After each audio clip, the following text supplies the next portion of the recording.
মুসলমান ইমানদার বান্দা গভীর মনোযোগ দিয়ে বয়ানটা শ্রবণ করার চেষ্টা করেন।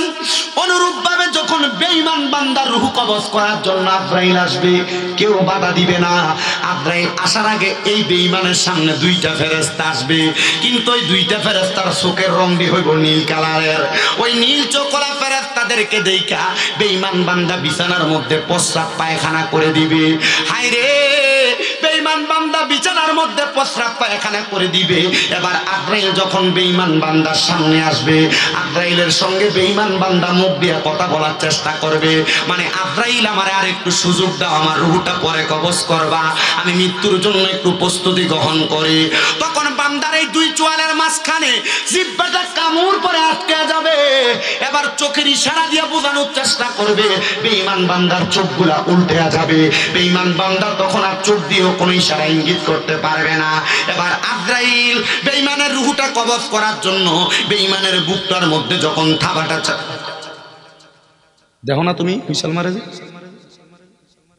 বেঈমানের বুকটার মধ্যে যখন হামলা চালাইব, আক্রমণ চালাইব, বেঈমান বান্দার বুকের মধ্য দিয়ে আক্রমণ করার সাথে সাথে বান্দার ডরে এই জায়গার মধ্যে বান্দার হাতের শাহারক গুলা, পায়ের শাহারক গুলা, গাড়ের শাহারক গুলা ঠাস ঠাস ঠাস ঠাস করে ছিঁড়ে যাবে।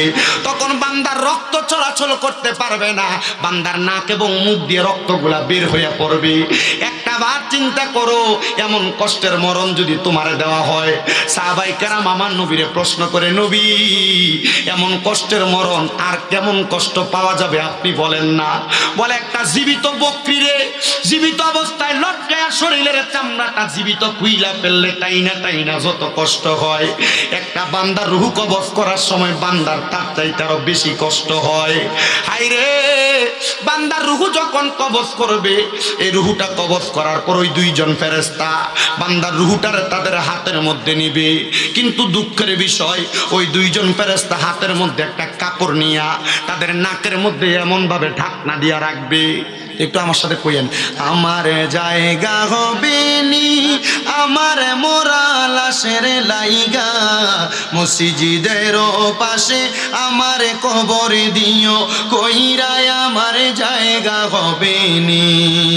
এলাকাবাসী রে, আমি তোমরা ছেলে সন্তান কয়দিনের লাগিয়া, মরার পরে সবাই আমায় যাবে রে বলিয়া, কষ্ট হইল 3.5 হাত মাটি দিও, খুইরায় আমার জায়গা হবে নি, আমার জায়গা হবে নি আমার মোরা লাশের লাইগা, মসজিদের পাশে আমার মসজিদের পাশে আমার কবর দিও, কইরায় আমার জায়গা হবে নি। জগৎবাসী রে, আমি যেদিন যাব মারা দুনিয়া ছাড়িয়া, রঙিন জামা কাপড় সবই নিবে রে খুলিয়া, সাদা আমার কিনে কাপড় আমায় দিবারে পরাইয়া, আমার জায়গা হবে নি, আমার জায়গা হবে নি আমার মোরা লাশের লাইগা, মসজিদের পাশে আমার মসজিদের পাশে আমার কবর দিও, কইরায় আমার জায়গা হবে নি। জগৎবাসী রে, আমি যেদিন যাব মারা দুনিয়া ছাড়িয়া, ভাই বন্ধু আত্মীয় স্বজন যাবে রে বলিয়া, তোমরা রে তোমার মাঝে শরীক রাখিও করিয়া, আমার জায়গা হবে নি, আমার জায়গা হবে নি আমার মোরা লাশের লাইগা, মসজিদের পাশে আমার কবর দিও, কইরায় আমার জায়গা হবে নি। আল্লাহ মুমিন বান্দার মৃত্যু সম্পর্কে আমি আপনাদের কাছে বয়ান করব বলেছিলাম। একটা মুমিন বান্দা যদি মারা যায়, মুমিন বান্দা মারা যাওয়ার সময় আমার আল্লাহ তাআলা আজরাইল পাঠানোর আগে 2টা রহমতের ফেরেশতা পাঠায়। জবান বন্ধ নাই, জোরে কোন আজরাইল পাঠানোর আগে আল্লাহ কয়টা ফেরেশতা পাঠায়? 2টা ফেরেশতা পাঠায়। এমনে খালি হাতে দুইটা ফেরেশতা মুমিন বান্দার কাছে আসে না। দুইটা ফেরেশতার হাতের মধ্যে জান্নাতি মেশকো আম্বরের আতর থাকে, আরেকটা ফেরেশতার হাতের মধ্যে জান্নাতি তুফা আপেল থাকে। একটা ফেরেশতা ঈশা ইমানদার বান্দার মাথার কাছে বসে, আরেকটা ফেরেশতা ঈশা ইমানদারের নাকের আগার মধ্যে বসে। এই দুইজন ফেরেশতা নাকের আগার কাছে বৈশা, একজন মাথার কাছে বৈশা ইমানদার বান্দার নাকের কাছে মেশকো আম্বরের আতরের সুঘ্রাণটা লাগায়া দেয়।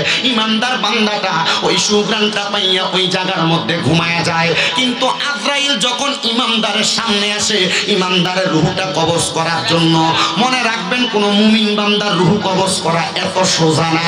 মুমিন বান্দার রূহ কবজ করতে হইলে আমার আল্লাহর কাছ থেকে পার্সোনাল অনুমতি লাগে। জোরে কোন সুবহানাল্লাহ। বলে হুজুর কেন কেন? শুনো রে বাবা, আপনি যদি মুমিন হন, আমার আগের হুজুর আপনাদের কাছে মুমিনের খাসিয়ত সম্পর্কে পরিচয় দিয়ে গেছে।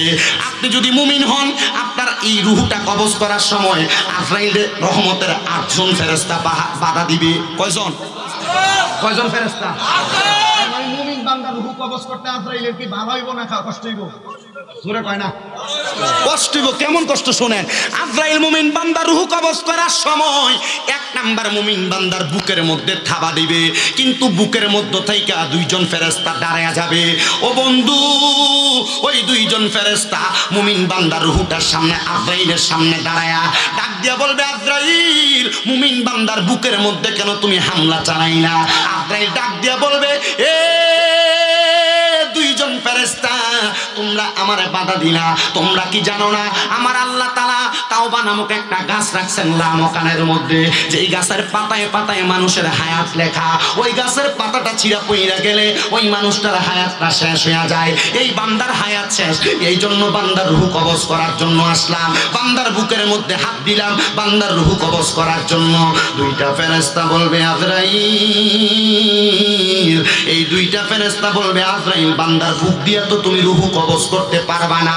বলে কারণ কি? কারণ কি?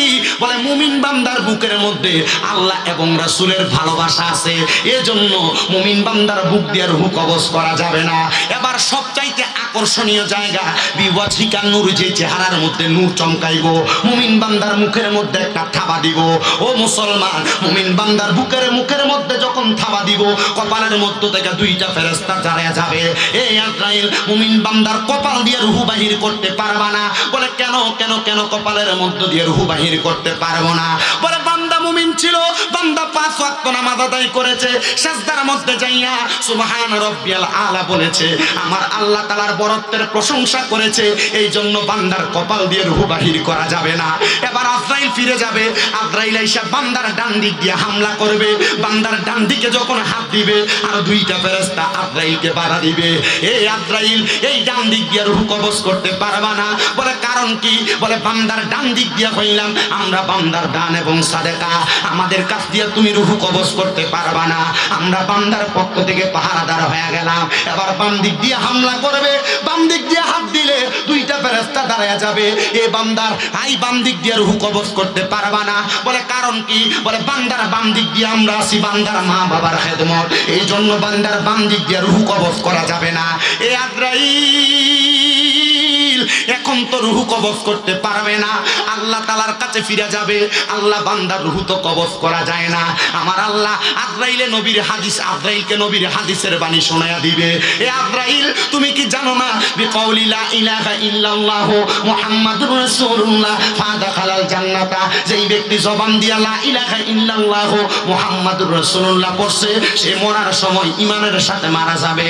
বান্দা তো ঘুমায়, বান্দা তো এত আরামের সাথে মারা যাবে না। তুমি যে কষ্ট দিয়া রূহ কবজ করবা, একটু দাঁড়ায় থাকো, বান্দা ঘুম থেকে জাগ্রত হইলে তখন বান্দার রূহ কবজ করবা, তখন বান্দার রূহ কবজ করবা। সালমানপুরের কত মানুষ মারা যায়, মারা যাওয়ার সময় জিহ্বায় কামড় দিয়ে মারা যায়। সালমানপুরের কত মানুষ মারা যায়, মারা যাওয়ার সময় বিছানায় প্রস্রাব পায়খানা কইরা মারা যায়। সালমানপুরের কত মানুষ মারা যায়, মারা যাওয়ার সময় চোখ উল্টে দিয়ে মারা যায়। সালমানপুরের কত মানুষ মারা যায়, নাকে মুখে দিয়া রক্ত বাইর হয়ে আমাদের ইমাম সাহেবের কাছে এইটা জিজ্ঞাসা করতে গেল না, কিন্তু মসজিদে একটু ময়লা ভরে থাকলে ময়লাটি দেখেন না হুজুর, কি যদি দাঙ্গির হুজুর না হয়ে স্বামীরা তো সামার দাঁত ছালাই দিলাম আমি। এর লাগে আমি কোনো মসজিদে সার কেউ রই না, আমার জীবনে আমি 3 মসজিদে চাকরি করি। কয় মসজিদ? 3 মসজিদ। প্রথম মসজিদের থেকে সুন্দর মতো বিদায় লইছি। দ্বিতীয় মসজিদে একদিন শুরু করেছি, হুজুর মসজিদে যদি পরিষ্কার করেন আপনি দেখেন না চাবিটা থোতা বেড়াইয়া।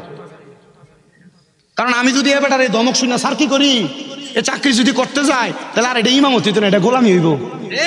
কি হইব? তাহলে কি হইব? তখন আর আমার পিছনে ইমাম মুসল্লিরা নামাজ চলে, নামাজ আর হইতো না। আমি চিন্তা করলাম বুঝছি আর এনে কাম হইতো না, বিদায়। এরপর আরেকটার অবস্থা আপনারা হয়তো নেড়ে দেখছেন, অনেক মোটামুটি অপারেশন করে দিছি কমিটির।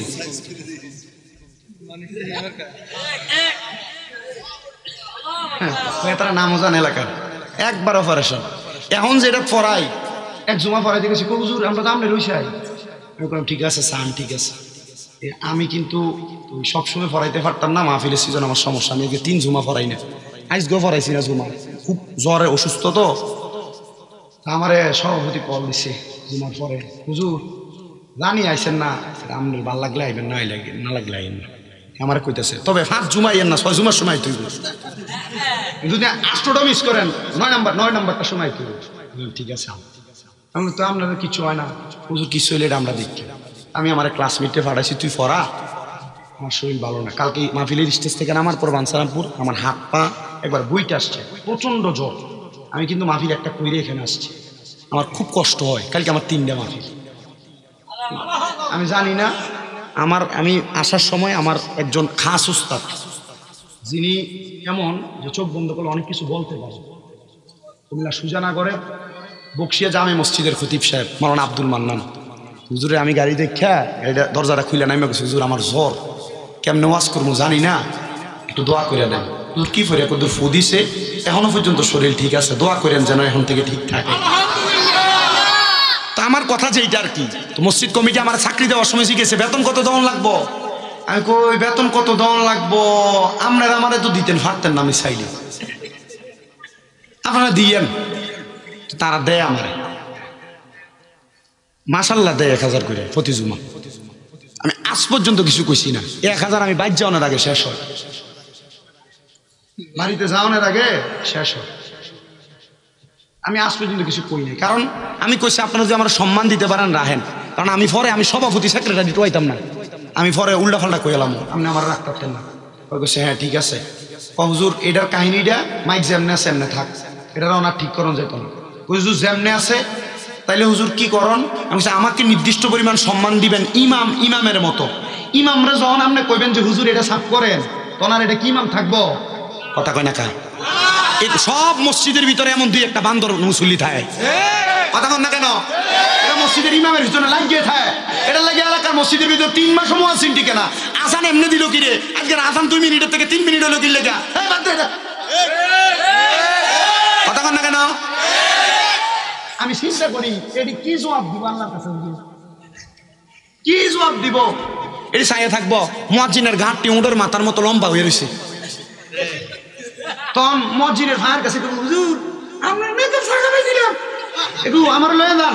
কব মনে আসিল নি চাটা খাবাইয়া আবার দোয়ানতে আওয়ানের পরে বদনাম করছিল যে হুজুর এটা ভালো না, হুজুর এটা এমনি জোয়ান যান তো ফলাইন লোক ফুটবলে খেলে, তো আপনার ইমাম মসজিদে চাকরি করে খেললে কি হয়েছে?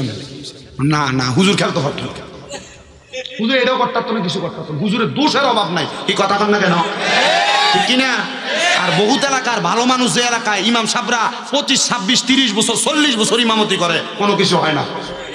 আমি যেখানে নামাজ পড়াই এখন এ মসজিদে 40 বছর ইমামতি করছে, এ হুজুর এখন আমার পিছনে নামাজ পড়ে। কয় বছর? 30 বছর এই মসজিদে। তার মানে বোঝা গেছে সালমানপুরে ভালো মানুষ আছে, আলহামদুলিল্লাহ কয়ালাম। তাহলে বাদ দিন, তাহলে আর এদিকে ওয়াজ এলাম নেই, এদিকে হেদায়েত আছে। আল্লাহ কবুল করুক, আমিন কন, আরো জোরে কন আমিন। তাহলে ওই যে জিব্বায় কামড় দিয়ে মারা যায়, এই মরণটা তাহলে ভালো না খারাপ? এই যে না মুদিয়া রক্ত বাইর হয়ে মারা যায়, এটা কি ভালো মরণ না খারাপ? এই যে চোখ উল্টে দিয়ে মারা যায়, এটা কি ভালো মরণ না খারাপ? বিছনায় যে প্রস্রাব পায়খানা করে দিয়ে মারা যায়, এটা কি ভালো মরণ না খারাপ?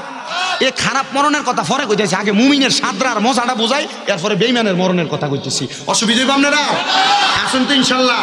বিরিয়ানি কিন্তু গরুর না? ঠিক আছে ইনশাল্লাহ, আল্লাহ যেন কবুল করে, জোরে কোন আমিন। এবার ইমানদার বান্দার বাম দিকে আক্রমণ করার পরে আজরাইল যখন এবার সর্বশেষ ইমানদারের রূহ কবজ করার জন্য আসবে, আজরাইল এসে দাঁড়ায়া থাকবে। দুইজন ফেরেশতা ছিল, একজনের কাছে মেশকো আম্বরের আতর, আরেকজনের কাছে জান্নাতি আপেল ছিল, জান্নাতি আপেল।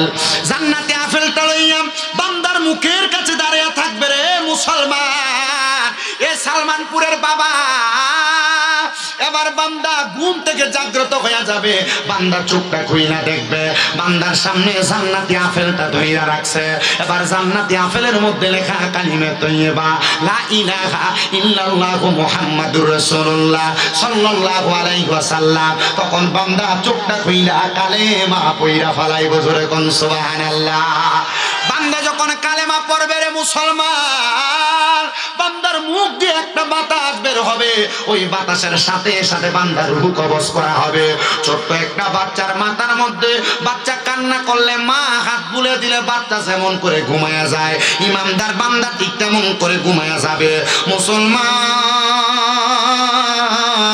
ইমানদার বান্দার রূহটা যখন আজরাইল হাতে নিব, হাতের মধ্যে নিয়ে ইমানদার বান্দার রূহটা নিয়ে যখন সামনের দিকে যাবে, ওই রূহ আজরাইলকে ডাক দিয়ে বলবে, রে আজরাইল, এত আস্তে আস্তে কেন যাও? তুমি যদি জানতা আল্লাহ আমার জন্য কত বড় নিয়ামত রেডি করে রাখছে, তাহলে তুমি আরো তাড়াতাড়ি আমারে নিয়ে জান্নাতের মধ্যে যাইতা। কোন সুবহানাল্লাহ। ইমানদার বান্দার রূহটা নিয়ে আজরাইল উপরের দিকে যাবে। আসমানের মধ্যে প্রথম দরজার মধ্যে 19 জন ফেরেশতা আহলা ওয়া সাহালান মারহাবান দুয়ুফুল্লাহ, দুয়ুফুর রহমান বলে ইমানদারের রূহটারে স্বাগতম জানাইবো। আর ইমানদার বান্দার রূহটা নিয়ে আজরাইল যখন যাবে, ও বাবা, কুমিল্লার ভাষায় একটা মাছ রে আমরা দিলে ধরলে হাত থেকে ফিতরা জায়গা, এই মাছটারে আমরা কই বাইন মাছ, বাইন মাছ। কথা কন না ঠিক কিনা? ইমানদারের রূহ যখন হাতের মধ্যে নিবে, ইমানদারের রূহটা হাতের মধ্যে নেওয়ার সাথে সাথে ইমানদারের রূহটা হাতে থাকবে না। বাইন মাছ যেমন পিছলে যায়, ইমানদারের রূহটা ওই আজরাইলের হাত থেকে এমন ভাবে পিছলে পিছলে যাবে। আমার নবী কই, উম্মত রে, ইমানদারের রূহটা রাখার জন্য জান্নাতের মধ্য থেকে স্বর্ণ এবং রূপার পেয়ালা নেওয়া হবে, কিন্তু স্বর্ণ রূপার পেয়ালার মধ্যে ইমানদারের রূহটা থাকবে না। আরে বাবা, পানির পাত্রের মধ্যে যদি পানিটা ছাইরা দিয়া, মোট উপরের কলটা ছাইরা দিয়া আপনি যদি পানি ছাইরা দেন, পুরার পরে দেখবেন পানি উতরে উতরে উপরের দিকে পড়তেছে।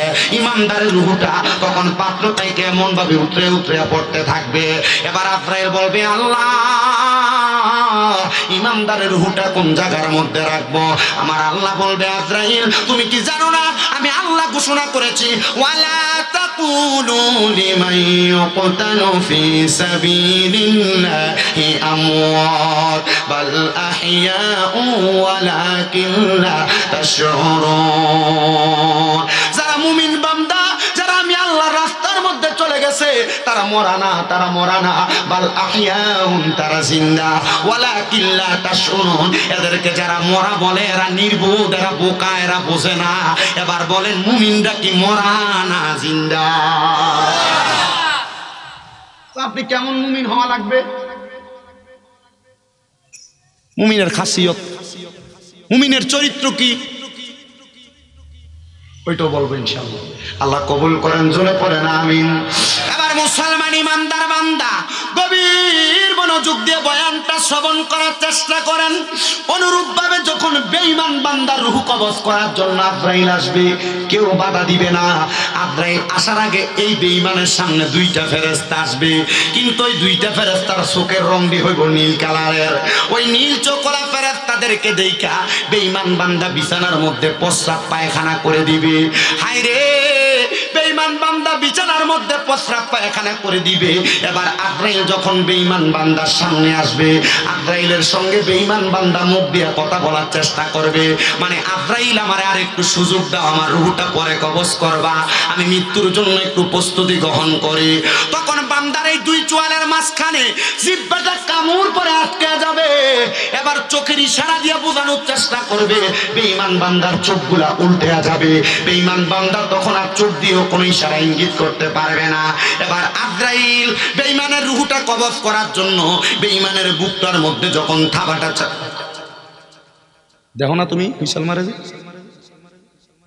বেঈমানের বুকটার মধ্যে যখন যখন হামলা চালাইবো, আক্রমণ চালাইবো, বেঈমান বান্দার বুকের মধ্য দিয়ে আক্রমণ করার সাথে সাথে বান্দার ডরে এই জায়গার মধ্যে বান্দার হাতের শাহারক গুলা, পায়ের শাহারক গুলা, গায়ের শাহারক গুলা ঠাস ঠাস ঠাস ঠাস করে ছিঁড়ে যাবে।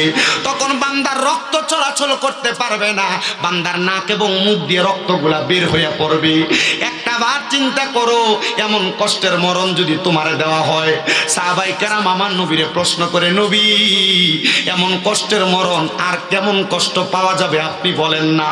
বলে একটা জীবিত বকরিরে জীবিত অবস্থায় লটকায়া শরীরের চামড়াটা জীবিত কুইলা ফেললে টাইনা টাইনা যত কষ্ট হয়, একটা বান্দার রূহ কবজ করার সময় বান্দার তার চাইতে আরো বেশি কষ্ট হয়। হায়রে, বান্দার রূহ যখন কবজ করবে, এই রূহটা কবজ করার পর ওই দুইজন ফেরেশতা বান্দার রূহটারে তাদের হাতের মধ্যে নিবে। কিন্তু দুঃখের বিষয়, ওই দুইজন ফেরেশতা হাতের মধ্যে একটা কাপড় নিয়া তাদের নাকের মধ্যে এমন ভাবে ঢাকনা দিয়া রাখবে। এবার ফেরেশতারা প্রথম আসমানের দরজার মধ্যে যাবে। প্রথম আসমানের দরজায় বলছিলাম 19 জন ফেরেশতা ইমানদাররে স্বাগতম জানাইছে, কিন্তু বেঈমান বান্দা বেআমল বান্দারে যখন প্রথম আসমানে নিয়ে যাবে, বেঈমান বেআমল বান্দারে ওই 19 জন ফেরেশতা মুখ থেকে থু থু নিক্ষেপ করবে। ওই দুইজন ফেরেশতা জিজ্ঞাসা করবে, কিরে কেন থুতু নিক্ষেপ করো, কারণটা কি? বলে তোমরা নাকের মধ্যে কাপড় লাগাইলা কেন? বলে বান্দা গুনাহ করতে করতে, হারাম খাইতে খাইতে, পরের হক খাইতে খাইতে বান্দার রূহটা দুর্গন্ধযুক্ত রূহ হয়ে গেছে, এই জন্য বান্দার রূহের দুর্গন্ধ আমরা সহ্য করতে পারি না। ও সালমানপুর এলাকার সুদখোরেরা, সুদ যে তোমরা খাও, গোশখোরেরা গোশ যে তোমরা খাও, পরের হক যে তোমরা খাও, মরার পরে তো তোমরা রূহটা একটা দুর্গন্ধযুক্ত ময়লা রূহ হবে। এবার আপনারা কোনপুরা সালমানপুর এলাকায় এমন বালা মানুষ আছে না না?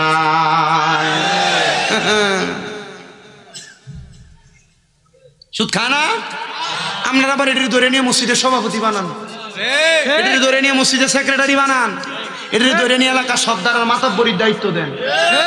যদি জিঙ্গা কিতেরি তারে সভাপতি বানালি কা?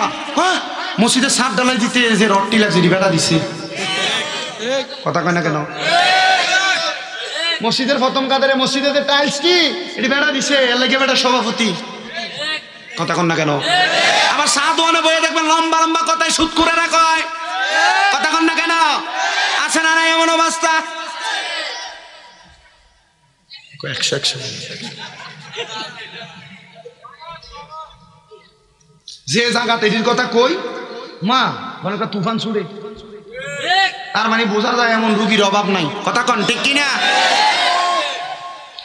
বাজারের ভিতরে গেলে প্রথম দেশি মুরগাটা কেউ ব্যস্ত আনলে এবার আগে কিনে, এটার দাম মাত্র 500 টাকা, কিন্তু এবার এটা 700 দিয়ে দিয়ে কিনে। কিও 500 টাকার জিনিস 700 দিয়ে কিনলেন কা? আমার টিয়ে দিয়ে আমি কিনছি, তোর কি? না এবার হারাম টিয়ে আমরা কিনতে পারে, কথা কয় না?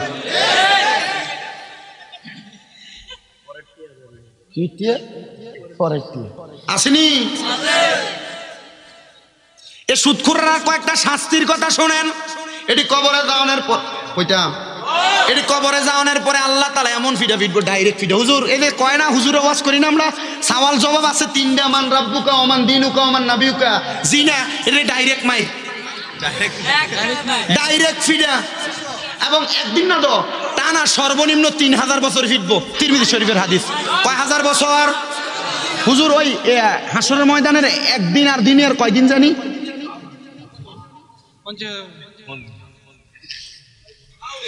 3000 বছর জ্বালাইবো। এমনে জ্বালাইতো না, কেমনে জ্বালাইবো? বলে জাহান্নামের আগুনের রং হইলো 3টা। কয়টা? 1 নাম্বার লাল, 2 নাম্বার সাদা, 3 নাম্বার কালা। লাল রঙের আগুনের ভিতরে 1000 বছর জ্বালাই, এবার সাদা বানাইবো। এটার ভিতরে 1000 বছর জ্বালাইবো, এবার এটারে কালা বানাইবো। 1000 বছর জ্বালাইয়া এবার বান্দারে দাঁড় করাইবো তাকাসসুর নামক জায়গায়। কও এবার কিতা কইবা সোনা ফাঁকি? কিন্তু এবার এটার কথা কইতো না, কারণ এদের কইবা আল্লাহ মাফ করে দাও, এদের 3000 বছর জ্বলছে। আপনি কি মনে করছেন 3000 বছর এমনি জ্বলছে? আর জাহান্নামের আগুন এটা যে উত্তপ্ত, আল্লাহ রাসূল সাল্লাল্লাহু আলাইহি ওয়াসাল্লাম বলছে 500 বছর দূর রাস্তা থেকে আমি জাহান্নামের একটু আগুনের কুণ্ডলি দেখছি, এটার গায়ের তাপ আইসা লাগে। গায়ের কি আইসা লাগে? তাপ আইসা লাগে। তো তো 3000 বছর জ্বালাই এই যে জ্বলছে, শরীরটা পুড়ছে, 3000 বছর পর্যন্ত জ্বলতে জ্বলতে এর শরীরের অবস্থা খুব খারাপ। তখন 3বার ব্যবহার করবো মোয়ে মোয়ে মোয়ে, মানে ফানি ফানি ফানি, তখন ফানির লেগে খালি ছিলাইব। এবার সাহাবাই কেরাম বলতেছি, ইয়া রাসূলুল্লাহ ফানি দেওয়া হইতো না? হ্যাঁ দেওয়া হইব। এত 3000 বছর ফানির লেগে কানবো জ্বলছে, এর বুঝি ফানি দেওয়া হইতো না? হ্যাঁ দিব। জাহান্নামীরা ফানি দিব, এটা কিন্তু এমন মিনারেল ওয়াটার না, গরম রানি খালি। এবার নবীজি কইতেছে এই পানিটা হইল অন্যান্য জাহান্নামীরা যে আগুনে পুড়াইছে, এরা রক্ত এবং ফুসজিতে নিচে পড়ছে, এটা হাদিস শরীফে কয় তিনাতুল খাবাল, তিনাতুল খাবাল।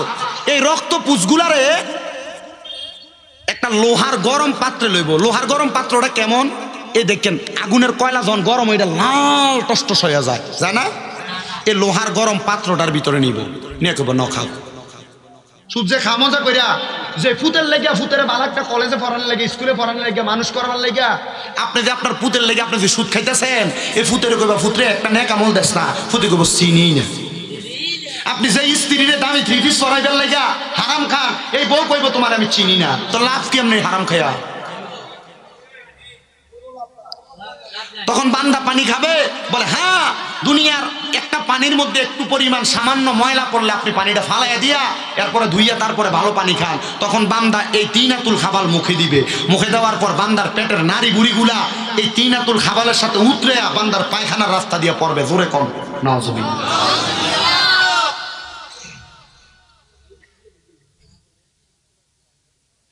দুনিয়ার মুসলমান ইমানদারের দলেরা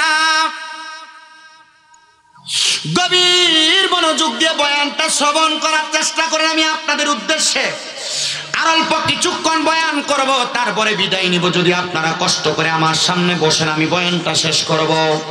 এবার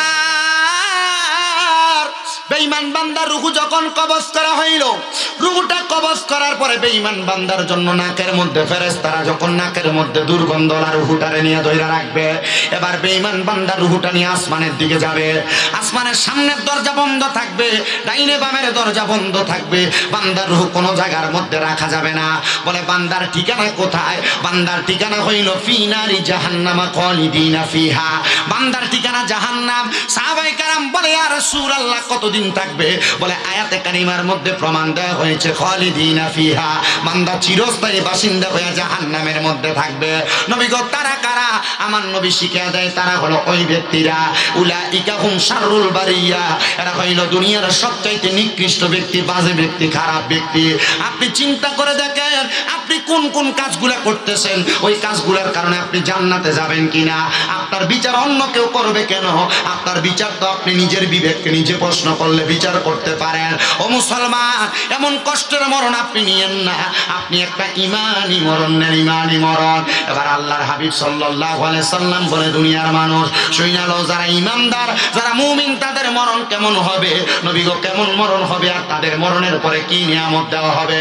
আমার নবীকে আল্লাহর কোরআন বলে ইন্নাল্লাযীনা আমানু ওয়া আমিলুস সালিহাতি উলাইকা হুম খায়রুল বারিয়া। জবান খুলে উচ্চ কণ্ঠে জোরে জোরে পড়েন আল্লাহু আকবার। নিশ্চয় যারা ঈমান আনে এবং নেক আমল করে এরাই হইল দুনিয়ার সবচাইতে উত্তম ব্যক্তি এবং ভালো ব্যক্তি। আল্লাহ তাআলা এদের মরার পরে ঠিকানা কি? আল্লাহ তাআলা আপনি কি দান করবেন? আমার আল্লাহ তাআলা বলেন জাযাউহুম ইনদা রাব্বিহিম, আমি আল্লাহর পক্ষ থেকে তাদের জন্য পুরস্কার জাযা প্রতিদান হইল জান্নাতু আদিন। এই পুরস্কারটার নাম হলো জান্নাতুল আদন। শুধু জান্নাতুল আদন না, ওগো আল্লাহ জান্নাতুল আদনটা দেখতে কেমন? আমার নবীজি বর্ণনা করে আয়াতে কালিমা থেকে তাজরি মিন তাহতিহাল আনহার। ওই জান্নাতুল আদন দেখতে তো সুন্দর, ওই জান্নাতুল আদনের নিচে দিয়ে একটা নদী প্রবাহিত হয়। ওই নদীটা সাধারণ কোন নদী না, যেই নদী আপনাদের এলাকার মধ্যে সামান্য ময়লাযুক্ত পানি। আর জান্নাতুল আদনের নিচে যেই নদী থাকবে ওই নদীটার নাম হলো রজব নদী। ওই নদীর মধ্যে 4 প্রকারের পানি থাকবে। এক প্রকারের পানি হলো ইন্না আ'তাইনাকাল কাউসার। ওই 4 প্রকারের পানির মধ্যে 1 নম্বর পানি হলো কাউসারের পানি। নবী গো এই কাউসারের পানি কারা পান করবে? আমার নবী কয় যারা দুনিয়াতে আল্লাহ এবং তার রাসূলের মুহাব্বতের সুধা পান করেছে, তারা ওই কাউসারের পানি পান করবে। 2 নাম্বার, ওই পানির মধ্যে থাকবে আরেক প্রকার পানি, সারাবান তাহুরা। ওই সারাবান তাহুরা হইল পবিত্র পানি। ইয়া রাসূলুল্লাহ, ওই পবিত্র পানি কারা পান করবে? নবী আমার কয় উম্মত, ওই পবিত্র পানি তো তারা পান করবে যারা কোনোদিন নেশা পানি করে নাই, নেশা দ্রব্য পান করে নাই। হাইরে মুসলমান, তুমি যে সিগারেট খাইতেছো তুমি চিন্তা করতেছো না। হাইরে মুসলমান, বন্ধু বান্ধবের পাল্লাই করে যে নেশা করতেছো তুমি চিন্তা করতেছো না। আল্লাহ তাআলা তোমার তো সারাবান তাহুরা পান করাবে না নেশা করার কারণে। ও মুসলমান, ও নবীর উম্মতের দল, আশিক রাসূল ভাই বাবারা, সালমানপুরের যুব সমাজ মুরব্বী বাবারা, পর্দার অন্তরালের মা বোনেরা। আর 3 নাম্বার একটা পানি জান্নাতের লাবান, মানে জান্নাতের দুধ দেওয়া হবে। জান্নাতের দুধ কারা পান করবে? নবীজির কাছে প্রশ্ন করা হয়। আমার নবী কয়ে, যারা কোনোদিন পরের সম্পদ হরণ করে নাই, মানুষের সম্পদ দখল করে নাই, এরাই জান্নাতের দুধ পান করবে। নবী গো, ওই ব্যক্তিগুলোর পরিচয় কি? ওই পরিচয় তো আপনারা নিজেরাই জানেন। ভাই মারা যাওয়ার পরে ভাই ভাতিজারে জমি বুঝাইয়া দেয় না, মা বাপ মারা যাওয়ার পর বোনদারে সম্পত্তি বাড়া করে বুঝাইয়া দেয় না। আপনারা কোন এমন অবস্থা বর্তমান সমাজে আছে না? মানুষের ওজনে কম দেয় আছে না নাই? জান্নাতের দুধ পান করবে, পিপাসায় মরে যাবে।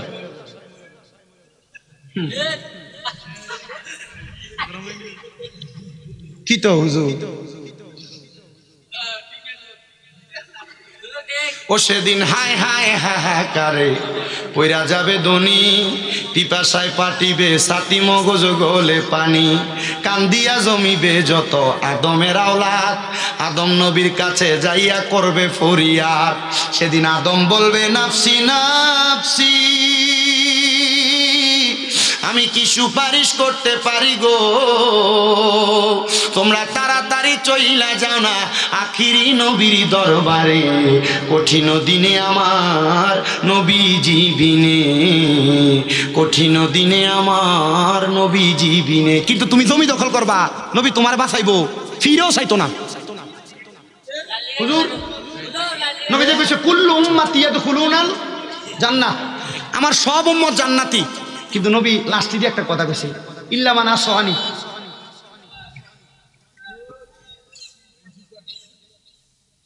লাস্টে যে একটা শব্দ ইল্লা লাগাই দিছে, এ আমার হাতে 1 বোতল পানি, এ আমার পানি, সভাপতি শব্দ, আমার এই পানি, হ্যাঁ আমার এই পানি আপনি পান করতে পারবেন? পারবেন না।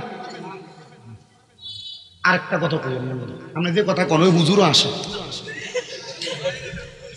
আমার হাতে এটা কি পানি, আমি বললাম হুজুর এটা আপনার কাছে রাখেন, এটা কেউ পান করতে পারবে না আপনি ছাড়া। তার মানে এটা কে পান করতে পারবে? শুধু হুজুরে। নবী কইছে যে আমার সব উম্মত জান্নাতি, ওয়ালা মান আতানি দাখালাল জান্নাহ, যারা আমার ইতাআত করছে, আমি নবীর কথা শুইনা চলছে, এরা যাইবো। ওমান আসওয়ানি ফাকাত, এই চালাই বোঝে দি শুনছে না এদের কথা। এটা আমরা কুমিল্লার ভাষা না শিখছিলাম, তাহলে বুঝলে তো আলহামদুলিল্লাহ। তাহলে জমি দখল করা যাবে, বইন্ডার সম্পদ বুঝিয়ে দেওয়া লাগবো নি? লাগবো নি? ডাইক কেন 2 লাখ দিয়ে দেয়, মাফ করে দিস। হ্যাঁ কি করে দিস? এ মাফ করে দিছে, খাইছে বেটারে।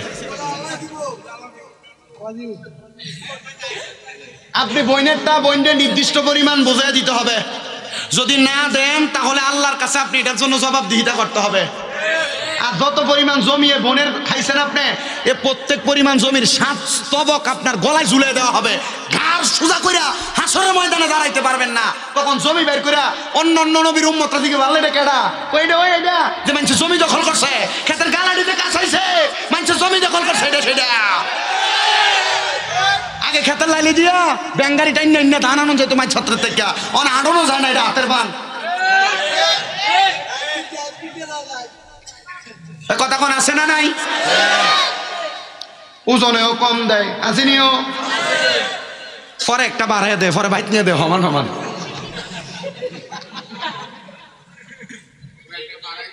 একটা গীতা করে দিছে আল্লাহ। আল্লাহ আপনারে হেফাজত করুক, জোরে কোন আমিন। বাবুরে এ ওয়াজ শুনে যাইয়া যদি আপনারা যদি এটার উপরে আমল না করেন, এ আমার এই পুরা ওয়াজ ফানিবাতের মতো। আমি কিন্তু অনেকগুলা বিষয়ে কথা বলতেছি, আপনাদের কষ্ট হইতেছে? সুদ খাওয়া হালাল মনে হয় নাকি? এটাও কিন্তু কইয়ে দিছি কি শাস্তি দিব। এই শাস্তি জানার পরেও যদি খায় ফিটাটা কম না বেশি? আচ্ছা সুদ যারা খায় এরা কি জানে না এটাতে খাওয়া হারাম? কথা কয় নাম না, এটা জানেনি? জানে। আমার বাড়ি কিন্তু বেশি দূর নাই, বাখরাবাদের পরে আর কুদনপুর, আমরা এলাকার এক সুদখোরের কথা আর কি। তো এক বেটা তার থেকে 5 লাখ নিছে, তো প্রতি লাখে বছরে 30,000, বছরে 30,000। এবারে টিয়া রাখছে 5 বছর। কয় বছর? 5 বছর। তো 30,000 করে 5 বছরে, প্রতি বছরে কত হবে? 1.5 লাখ। 5 বছরে 12.5 লাখ না? এবার বাড়ি বেচ চালাইছে তার সুদের টিয়া দেওয়ানোর লেগে, বাড়ি বেচানোর লেগে, মানে বাড়ি বেচছে সুদের টিয়া দিবে। তো এই সুদখোরের কাছে যা কইতাছে রে ইয়া আমার তো সুদের থেকে আসলের থেকে লাভ বেশি হয়ে গেছে, ইয়া আমার এই উপরে যে 2.5 লাখ এটা একটু যদি মাফ করস তাহলে আমি আমার জিফু তুলে কোনো রকম সন্তান পাই, আমি তো আমার বিডারও বেচ চালাইছি। সুদখোর উত্তর দিছে আমি যে তোমার থেকে 2.5 লাখ টাকা কম নেব, আমি কবরে গেলে আল্লাহকে আমার 2টা বাড়ি কমাই দিব।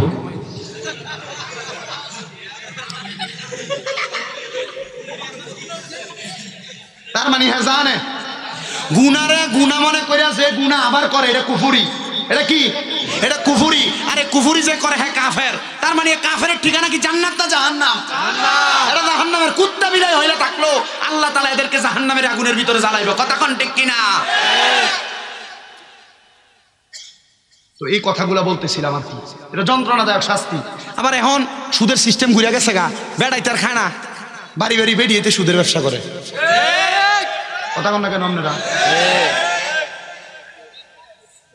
আবার এলাকার ভিতরে এখন আর এই সুদের ব্যবসা চলে না, এককালীন 20-30 লাখ টাকা ব্যাংকে রেখে দেয়। এবার দেখবেন কোনো কাজ কাম করে না, দোকানে বলেছি যে কি তো খান করতে গা ওই ব্যাংকে করা টিয়া রাখছি মাসে মাসে তুললে আনি। এটার নাম দিছে না, এটি কই নাম এফডিআর। কি আর এককালীন ওই যেটা যেটা জমা এটা তুললে তুললে খায়। আবার আরেকটা ডিজিটাল সুদ অনকালে, এটার নাম হচ্ছে ডিপিএস। ব্যাংকলার আমার এই শুনলে আমার কয় কোটি টাকা জানি অফার করে, আমি চিন্তা করি বউ আপনারা কত সুন্দর বুঝায় ক তুমি যে টাকা যা কামাই করো তা খাইয়া লাও, আমরা জিফুতের আবুদ্দার একটা ভবিষ্যৎ আছে না, কিছু টিয়া পয়সা রাখো না কা এ বেড়ি হাতে এরে ফার্ম দিয়া ব্যাংকে ডিপিএস করা। ব্যাংকে কি করা? ডিপিএস করা। ডিপিএস মানে 3 বছর বা 4 বছর যদি 3 লাখ 3.5 লাখ রাখে, 5 বছর পরে এটা ডাবল হইব। এ আপনার দিল হারামের ফতে নামাইয়া। আল্লাহ তাআলা এগুলা থেকে আমরা হেফাজত করুক। আল্লাহর কসম বুক মারিত লাগে লাইবেন, তবু হারামের সাথে সম্পৃক্ত হওয়া যাবে না। কথা কন না দি, অনেকে চিন্তা করতে থাকি আমি তো এই কাম করে বইয়া রইছি অনেকে। তো এটা করবেন আপনি, নবীজি বলে গেছে, নবীজি বলছে কিয়ামতের পূর্বে আমার উম্মতের একটা লোক বাদ থাকবে না তারা হারামে সুদের সাথে সম্পৃক্ত না। এবার সাহাবায়ে কেরাম কয় নবী মুমিনরা, কয় মুমিনরা রাস্তা দিয়ে হাঁটবো, সুদখোরের গায়ের বাতাস হইলেও তার গায়ে লাগবে। আপনি বুঝতে পারছেন বিষয়? আল্লাহ বুঝার তৌফিক দান করুন, জোরে পড়েন আমিন। এবার সাহাবায়ে কেরাম আমার নবীজিকে জিজ্ঞাসা করে তাইলে রাসূল জান্নাতের দুধ তারা পান করবে যারা দুনিয়ার জমিনের মধ্যে কোনোদিন পরের হক মাইরা খায় নাই, ওজনে কম দেন, পরের হক মাইরা খান, বড় সাবধান। তাইলে বুঝলাম জান্নাতের দুধ তো তারা পান করবে যারা কোনোদিন পরের হক মাইরা খায় নাই। ইয়া রাসূলুল্লাহ, ও দয়ার নবী, মায়ার নবী, আপনার কাছে জানতে চাই 4 নাম্বার জান্নাতের মধু কারা পান করবে? আমার নবী কই উম্মত জান্নাতের মধু তো তারা পান করবে যারা কোনোদিন তাদের মুখ দিয়ে মিথ্যা কথা বলে নাই, ফায়সা কথা বলে নাই, বন্ধু বান্ধবের আড্ডায় মুখ খারাপ করে নাই, গালি দেয় নাই, তারা জান্নাতের মধু পান করবে। ও বন্ধুরা, বন্ধু বান্ধবের কথাবার্তার ছলনার মধ্যে গালিগালাজ করেন আপনারা। আরে বাবা জানেননি একটা বালা মঞ্চের কথাই আপনারা কয়ে দিয়া যায়। আমি যে আপনারা সালমানপুর দাওয়াত রাখছি, আমার কইছে পুইটা লাইব, আমি কইছি তুই যদি তোর মার বুকের দুধ খেয়ে থাকস সালমানপুরের মাহফিলে একবার আইবি। আমি তোমার চেহারাটা চামো, কেন করবা তুমি আমার এইটাও কইয়া দিয়া যায়। আমার ওয়াজ শুনবা, তারপর যদি ভালো লাগে আমার ওয়াজটা শুই না তুমি আমার ওয়াজের ভুলটা আমারে ধরায় দিয়া যাইবা। আর আমি মানুষ, আমি ফেরেশতা না, আমার 10টা ভুল হবে। আমি বলবো 10টা ভুলকে আপনি এখানে মাটি দিয়া একটা যদি রাইট হয়, ওই রাইট ওয়াজটা আপনি মানবেন, আমল করবেন। এবার আপনারা বলেন, এমন ওয়াজ মাহফিলের মধ্যে 10টা কথা যদিও ভুল হয়, একটা কথা আমি এতক্ষণে যা বলছি যদি রাইট হয়, আপনি কি ভুলটা মানবেন না রাইটটা মানবেন? আমি এটাই চাই। বিসুন্নতি ইনদা ফাসাদি উম্মতি ফালাহু আজরুন মিয়াতা শাহীদা আও কামা ক্বালা আলাইহিস সালাতু ওয়াস সালাম। নবীজি বলেছেন, উম্মত ফিতনা ফাসাদের জামানায় আমি নবীর একটা সুন্নতকে যে ব্যক্তি জিন্দা করবে তাদেরকে 100 শহীদের সওয়াব দেওয়া হবে। কিন্তু আমরা সমাজে নতুন নতুন ফয়সাল হয়ে গেলে এলাকার রিক্সার ড্রাইভার আর কৃষকরা সালাম দিতে চায় না। মোটামুটি ফয়সাল হয়েছে তো একবার একটা বাপ সাবলো আঁড়ে, আমি কি লেগে সালাম দিতাম, তেন আমার সালাম দিব, কথা কন না কা, ঠিক না? এটা অহংকার। এটা কি? রাসূল সাল্লাল্লাহু আলাইহি ওয়াসাল্লাম বেশি উপরের ক্লাস না, মাদ্রাসায় ক্লাস 9-10-এ পড়ায়। রাসূল সাল্লাল্লাহু আলাইহি ওয়াসাল্লাম বলছেন, এই অহংকার হলো আল্লাহ তাআলার কুদরতের চাদর। এই চাদর জোরে যে টানাটানি করবে আল্লাহ তাআলা কাল ময়দানে মাশরে তার দিকে ফিরেও তাকাবেন না। এই জন্য অহংকার করা যাবে না। ছোট বড়কে, বড় ছোটকে, ধনী গরিবকে, গরিব ধনীকে সালাম দেওয়ার দরকার আছে না নাই?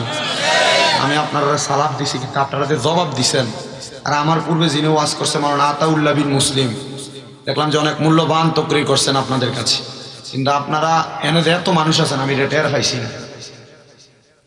মনে করছি অল্প কিছু মানুষ হইব, লাগে আপনারা ওয়াজ করতেছেন, মোটামুটি বইয়া দিচ্ছেন, আমার হয়তো দেরি হয়েছে। অন্তেই না মানুষ আছে। একবার ভিক্ষা করতে গেছে, এক ভাঙ্গা টিনের ঘর, লগে দিয়ে 10 তলা বিল্ডিং। টিনের ঘরের সামনে যায় আল্লাহর রাস্তে ভিক্ষা দেন। টিনের ঘর থেকে বাইরে আর 5টি ভিক্ষা দিছে। কত? দোয়া করছে, আল্লাহ যে আমার 5টা টাকা ভিক্ষা দিছে তুমি তার লাখ লাখ টাকার মালিক বানাও। এই দোয়া কইরা 10 তলার সামনে গেছে ভিক্ষার লেগে। 10 তলার সামনে আল্লাহর রাস্তে ভিক্ষা দেন, 10 তলার মালিক বাইরে তার 5টি ভিক্ষা দিছে। 5টি ভিক্ষা পাই দোয়া করছে, আল্লাহ তুমি তারও লাখ লাখ টাকার মালিক বানাও। বেটা দমকি দেখ গীতা কত, আমার বাড়ি দেখছ? কহ আমার বাড়ি 10 তলা না, কি আমি লাখ টিয়ার মালিক, কোটি টিয়ার মালিক না? কোটি টিয়ার মালিক না হলে কি 10 তলা বিল্ডিং দিতে পারে? তো লাখ টিয়ার দোয়া করলে দোয়া দাও, আমার প্রমোশন হইতো না, ডিমোশন হইব, বাড়াই কর। বলছে এমন টিয়া এমন দোয়া।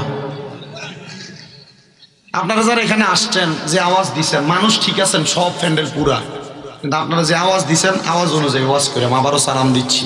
আসসালামু আলাইকুম ওয়া রাহমাতুল্লাহি ওয়া বারাকাতুহু। আসসালাতু ওয়াসসালামু আলাইকা ইয়া রাসূলুল্লাহ। আসসালাতু ওয়াসসালামু আলাইকা ইয়া হাবিবাল্লাহ। আসসালাতু ওয়াসসালামু আলাইকা ইয়া শাফিআল মুযনিবিন। আসসালাতু ওয়াসসালামু আলাইকা ইয়া রাহমাতুল লিল আলামিন। আসসালাতু ওয়াসসালামু আলাইকুম ইয়া কুল্লুল আম্বিয়া। আসসালাতু ওয়াসসালামু আলাইকুম ইয়া আহলে বাইত। আসসালাতু ওয়াসসালামু আলাইকুম ইয়া কুল্লুল আউলিয়া। আলহামদুলিল্লাহি রাব্বিল আলামিন। السماوات والأرض الصلاة والسلام على رسوله من كان نبيا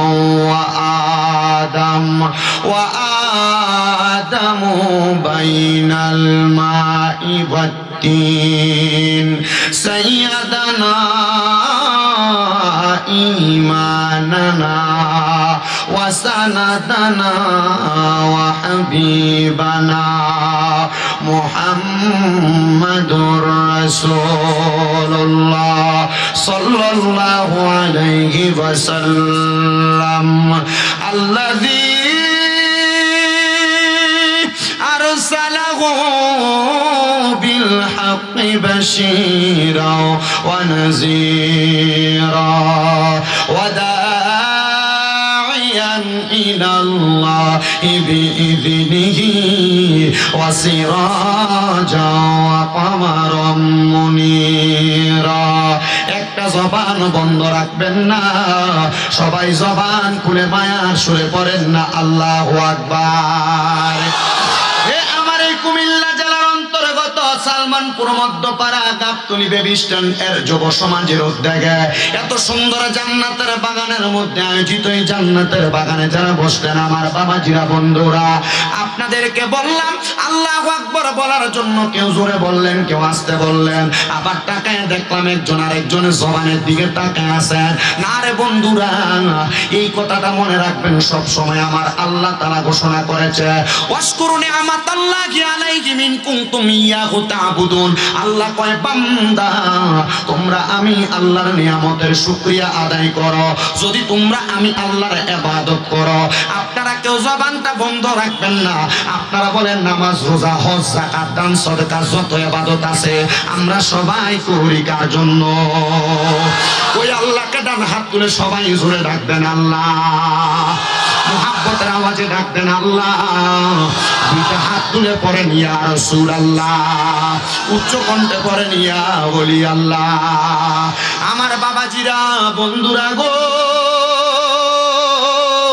আল্লাহর নবীর প্রখ্যাত হাদিস বিশারদ হযরতে জাবির ইবনে সামুরা রাদিয়াল্লাহু তাআলা আনহু আমার নবীকে প্রশ্ন করে ইয়া রাসূলুল্লাহ মায়ার নবী দয়ার নবী আপনার কাছে জানতে চায় আল্লাহ তাআলা শুকরিয়া আদায় করলে কি কি লাভ হবে আপনি নবী বলেন না আমার নবী বলে এক নাম্বার লাভ আল্লাহ তাআলা শুকরিয়া যারা আদায় করবে আমার আল্লাহ তাআলা বান্দার হায়াত বাড়ায়া দিবে হায়াত ও মুসলমান সালমানপুর এলাকার কোন মানুষ যদি হার্ট অ্যাটাক করে কোন মানুষ যদি স্ট্রোক করে ঢাকা মেডিকেলের মধ্যে নিয়ে যাওয়া হয় 24 ঘন্টার জন্য 65 থেকে 1,25,000 টাকা পর্যন্ত মেডিকেলের মধ্যে আইসিইউর বিল দেওয়া লাগে কিন্তু আমার আল্লাহ এত দয়ার আল্লাহ আমার আল্লাহ এত মায়ার আল্লাহ আল্লাহ দয়া কইরা মায়া কইরা আপনার হায়াতটা বাড়ায়া দেন আল্লাহর প্রশংসা করার কারণে জোরে বলেন না সুবহানাল্লাহ সাহাবায়ে কেরাম বলেন নবী আপনার কাছে জানতে চাই আপনি বলেন না আমার আল্লাহ তাআলা আর কি নিয়ামত দান করে আমার নবী বলে দুই নাম্বার আমার আল্লাহ তাআলা বান্দার রিজিক বাড়ায়া দেয় মানে যদি অভাবের মধ্যে থাকে আমার আল্লাহ তাআলা বান্দার অভাব অনটন দূর করে দেয় তিন নাম্বার বান্দা যদি মুসিবতের মধ্যে থাকে আল্লাহ তাআলার প্রশংসা করে আমার আল্লাহ তাআলা বান্দারে মুসিবত থেকে উদ্ধার করে চার নাম্বার কঠিন কোন রোগের মধ্যে আক্রান্ত হইয়া আমার আল্লাহ তাআলারে যদি বান্দা ডাক দেয় আমার আল্লাহ তাআলা বান্দারে ডাকে সাড়া দেয় এবং বান্দাকে প্রশংসার কারণে বান্দার অসুস্থতা দূর করে দেয় পাঁচ নাম্বার আমার আল্লাহ তাআলা বান্দারে কেমন উপকারে লাগে জানো আমার আল্লাহ তাআলা বান্দাটারে ঈমানের সাথে মরণ দান করে জোরে বলি সুবহানাল্লাহ এ মুসলমান এ সালমানপুরের বাবা আশেপাশে এলাকা থেকে আগন্তুক আমার যুবক ভাইরা মুরব্বী বাবাজিরা এই ঈমানি মরণের ব্যাপারে আমি আজকের মাহফিলে আপনাদের কাছে বয়ান করব একটু মূল্যবান সময় আপনারা আমার বয়ানটা শ্রবণ করবেন তার আগে আপনারা বলেন আল্লাহ তাআলার প্রশংসা করলে লাভ আছে না নাই ওই আল্লাহ তাআলার প্রশংসা কেমনে করতে হয় হযরত সালমান ফারসি রাদিয়াল্লাহু তাআলা আমার নবীকে প্রশ্ন করে মায়ার নবী দয়ার নবী আপনি বলেন না আল্লাহ তাআলার প্রশংসা কেমনে করে আমার নবী কই এক নাম্বার বিতেলাওয়াতিল কোরআন আল্লাহ তাআলার কোরআন তেলাওয়াতের মাধ্যমে আল্লাহ তাআলার প্রশংসা করা যায় দুই নাম্বার আল্লাহ তাআলার ইবাদতের মাধ্যমে আল্লাহ তাআলার প্রশংসা করা যায় আসেন আমরা সবাই মুহাব্বতের আওয়াজে আল্লাহ তাআলার কোরআনের তেলাওয়াত করি আর জোরে জোরে পড়ি আউযু বিল্লাহি মিনাশ শাইতানির রাজীম বিসমিল্লাহির রাহমানির রাহিম ইন্নাল্লাযীনা কাফারু মিন আহলিল কিতাবি ওয়াল مشركين في نار جهنم خالدين فيها أولئك هم شر البرية. وقال في حديث الشريف عن أنس رضي الله تعالى عنه قال سمعت رسول الله صلى الله عليه وسلم يقول إن من أشراط الساعة أن يرفع العلم ويكثر الجهل ويكثر الزنا ويكثر شرب الخمر ويقل الرجال ويكثر النساء حتى يكون لخمسين امرأة قيم واحد متفق عليه أو كما قال عليه الصلاة والسلام. وقال في حديث الشريف في رواية ابن ماجه عن أنس رضي الله تعالى عنه قال سمعت رسول الله صلى الله عليه وسلم ألا أنبئكم بخياركم قالوا بلى يا رسول الله قال خياركم الذين إذا ذكر الله عز وجل رواه ابن ماجه أو كما قال عليه الصلاة والسلام. وقال في شان حبيبه ومحبوبه ومعشوقه مخبرا وآمرا إن الله وملائكته يصلون على النبي يا أيها الذين آمنوا صلوا عليه وسلموا تسليما. اللهم صل على سيدنا وعلى آله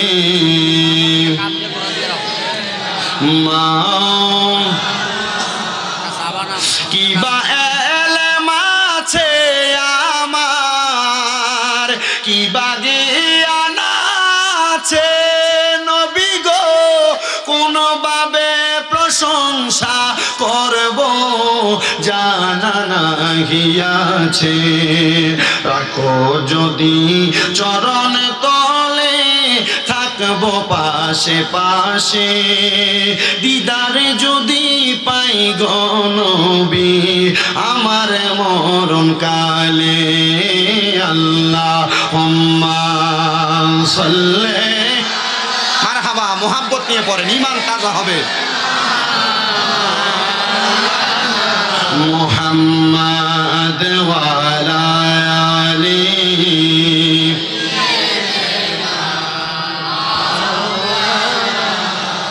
কোদাল দিয়ে খুঁড়িয়া মাটির একটা ঘর বানায় সে ঘরেতে থাকতে হবে একা একা নিরালায়। কথা বলেন সেই ঘরের নাম কি?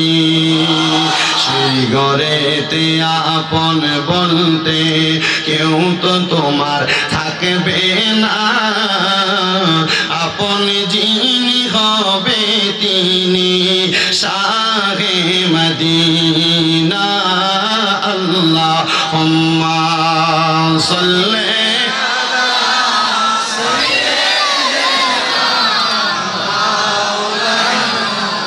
মুহাম্মাদ ওয়া আলা আলিহি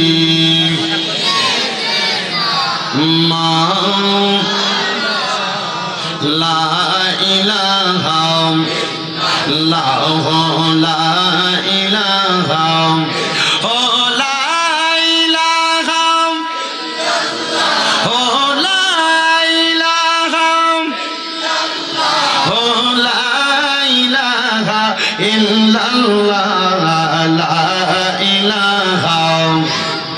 حسبي ربي جل الله ما في قلبي غير الله قرن حسبي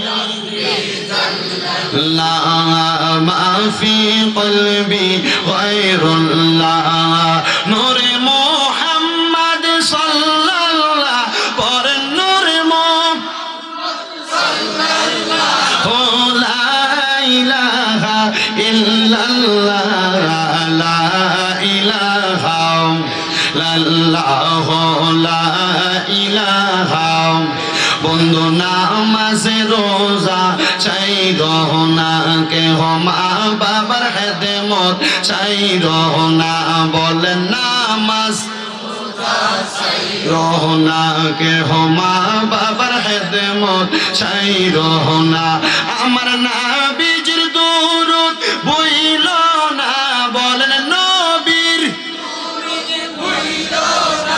আমার নবীজি তোমায় ভুলবে না লা ইলাহা ইল্লাল্লাহ লা ইলাহা হায়রে অনেক দূরে মদিনা আমরা কেমনে যাব জান সালমানপুরের মানুষ মদিনা যাইতে চায় কি চায় না যারা যারা মদিনা যাইতে চায় একটা বার জোরে বলেন আল্লাহু আকবার এই আওয়াজ দিয়ে মদিনা যাইবেন পেছনের মানুষটা মদিনা যাওয়ার আওয়াজটা কেমন আসতে দেয় আমার দিকে তাকায় দেখেন আমার মাথার বাবরি চুল ছিল লম্বা লম্বা চুল আমি মদিনা শরীফের মধ্যে যাওয়ার পর মক্কায় যা হজ কইরা আমি আমার লম্বা চুলগুলা নবীর সুন্নত আদায় করার সাথে পালাইয়া দিছি কিন্তু জানেন রে বাবা ওই মদিনা শরীফের মধ্যে যে সালাম দিলে কত মজা পাওয়া যায় কত আরাম পাওয়া যায় কত বরকত পাওয়া যায় আমি যেই দিন আমার নবীর রওজা মুবারকের সামনে দিয়া প্রবেশ করতেছি বাবু সালাম নামক একটা দরজা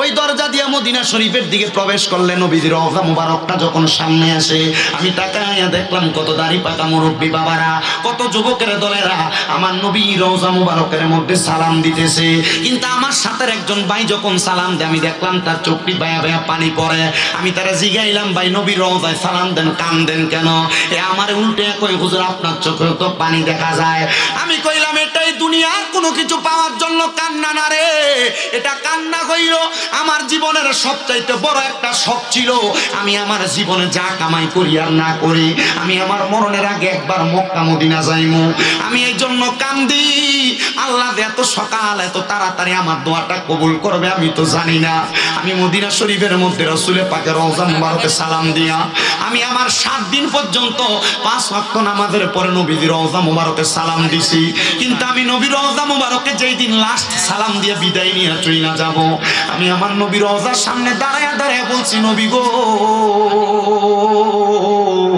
ও দয়ার নবীজি আমার মনে শখ ছিল আপনার রওজা মুবারকে সালাম দিমু কারণ আপনি নবীর উম্মত দাবি করি আপনি নবীর রওজা মুবারকের সামনে না আসলে মনের কষ্টটা পূরণ হবে না আবার আমার নবী হাদিস শরীফের মধ্যে কয় মান যারা কবরি ওয়াজাবাত লাহু শাফাআতি ইয়াউমাল কিয়ামা যেই ব্যক্তি আমি নবীর রওজা মুবারক জিয়ারত করলো তার জন্য সুপারিশ করা আমি নবীর জন্য ওয়াজিব হয়ে যায় মানে নবীর রওজায় সালাম দিলে নবীর রওজাটা জিয়ারত করলে আপনার জন্য নবী কবরে সুপারিশ করবে আপনার নবী কবরের মধ্যে বাঁচাইব জোরে বলেন না সুবহানাল্লাহ ও মুসলমান আমি আমার যেই দিন নবীজির রওজা মুবারকে লাস্ট সালাম দিছি আমি আমার নবীজির রওজার সামনে দাঁড়ায়া দাঁড়ায়া বলছি ইয়া রাসূলুল্লাহ মায়ার নবী গো ও দয়ার নবীজি আপনার রওজা মুবারক দেখে আমার মনের ভিতরে একটা আশা জাগছে আপনার রওজা মুবারক দেখতে এত সুন্দর না জানি আপনি নবী দেখতে কত সুন্দর আমার মরণের আগে আপনি নবী একবার আমার দিদারে মুস্তাফা দান কইরেন আপনার দিদার যদি পাই আমার জীবন ধন্য হয়ে যাবে আপনি নবীর চেহারা মুবারক যদি দেখি আমার জীবন ধন্য হয়ে যাবে বিশ্বাস করেন রে বাবা আমি আমার নবীর রওজার সামনে দাঁড়ায় দাঁড়ায় আরেকটা কথা বলছি নবী ওয়াজ মাহফিলের ময়দানে গেলে হাজার হাজার মানুষ নিয়া আপনি নবীর প্রতি দুরূদ শরীফ আদায় করি কত মানুষ মদিনা আসার জন্য কান্দে টাকার জন্য আসতে পারে না কত মানুষ মদিনা আসার জন্য মনের ভিতরে কত আকাঙ্ক্ষা তারা তো মক্কা মদিনা আসতে পারে না নবী গো তাদেরকে মরণের আগে একবার মক্কা মদিনা না দেখে মরণের ডাক দিয়েন না আমি শুধু এই কথা বলি নাই রে যুবক ভাই আমি আল্লাহর কাবা ঘরের কালো গিলাপটার মধ্যে দইরা দইরা দোয়া করছি আল্লাহ আপনার কাবা ঘরের সামনে এসে এই দোয়াটা করি যারা এখনো পর্যন্ত মক্কা মদিনা আসতে পারে নাই তাদেরকে আপনি মরণের আগে একবার মক্কা মদিনা আইনেন ও সালমানপুরের বাবা ও সালমানপুরের মুরব্বী বাবারা আপনি সালমানপুরের মসজিদের ভিতরে এক ওয়াক্ত নামাজ পড়লে এক ওয়াক্তে সওয়াব পাইবেন কিন্তু মদিনা শরীফ এমন বরকতওয়ালা জায়গা মদিনা শরীফে এক ওয়াক্ত নামাজ পড়লে 50,000 রাকাতে সওয়াব পাওয়া যায় নবী বলছে আপনি সালমানপুরের মসজিদে এক ওয়াক্ত নামাজ পড়লে 1 ওয়াক্ত নামাজের সওয়াব পাইবেন। মক্কা শরীফে কাবা শরীফের কালো গিলাফের দিকে তাকায়া তাকায়া 1 ওয়াক্ত নামাজ পড়লে আপনি 1 লক্ষ ওয়াক্তের সওয়াব পাইবেন। আরে জীবনে কতদিন বাঁচবেন, কোন দিন আপনি 1 লক্ষ ওয়াক্ত নামাজ পড়বেন? আপনার টাকার অভাব নাই, 2-3 লাখ টাকা এক লগে হইলে আপনি খেত পাথর দিয়ে একটু জায়গা কিনে রাইখা দেন। আপনার 1 লাখ টাকা এক লগে হইলে ব্যাংকের মধ্যে নিয়ে টাকা জমা দিয়া দেন। না রে বাবা না, এই টাকা পয়সা ধন সম্পদ আপনার সন্তান ব্যয় করবো অবৈধভাবে। আপনার কাছে আমার আবদার, যদি জীবনে শান্তি পাইতে চান একটাবার মক্কা মদিনা যান। জীবনে যদি প্রশান্তি পাইতে চান একবার মক্কা মদিনা যান। ওই মক্কা মদিনা গেলে কত শান্তি পাইবেন এটা আমি আপনার কইলা বুঝাইতে পারবো না। পর্দার অন্তরালে আমার কত আম্মুজিরা ওয়াজ শুনতাছে, হে আমার মা, তোমার স্বর্ণ গয়নার অভাব নাই। মারা যাওয়ার পরে তোমার সন্তানের বউরা, তোমার মেয়েরা তোমার স্বর্ণ গয়নাগুলা ভাগ করে নিয়ে যাবে। একটা বড়ি স্বর্ণ বিক্রি কইরা স্বামীর হাতে টাকাটা তুইলা দিয়া বলবা, আমার আপনি টাকাটা দিয়ে মক্কা মদিনা পাঠাইয়া দেন। মক্কা মদিনা যে নামাজ পড়বা শান্তি পাইবা, শান্তি পাইবা। এত মজার জায়গা, এত আরামের জায়গা, এত বরকতময় জায়গা। এই সালমানপুরের বাবারা আপনারা বলেন আমরা সবাই বরকতওয়ালা জায়গায় যাইতে চাই কি চাই না? কারা কারা যাইতে চাই ডান হাত তুলে আমার আল্লাহরে দেখায় আর সবাই নিয়ত করেন, আল্লাহ মক্কায় আর মদিনা না দেখাইয়া মরণ দিও না, কন্যা মক্কায় আর মদিনা না দেখ। আল্লাহ যেন কবুল করে, জোরে বলেন আমিন। যারা যারা মক্কা মদিনা যাইতে চাই জবান খুলে জোরে জোরে পড়ে, ওরে দয়াল আল্লাহ দয়া করেন, দয়াল নসিবি করেন মদিনা।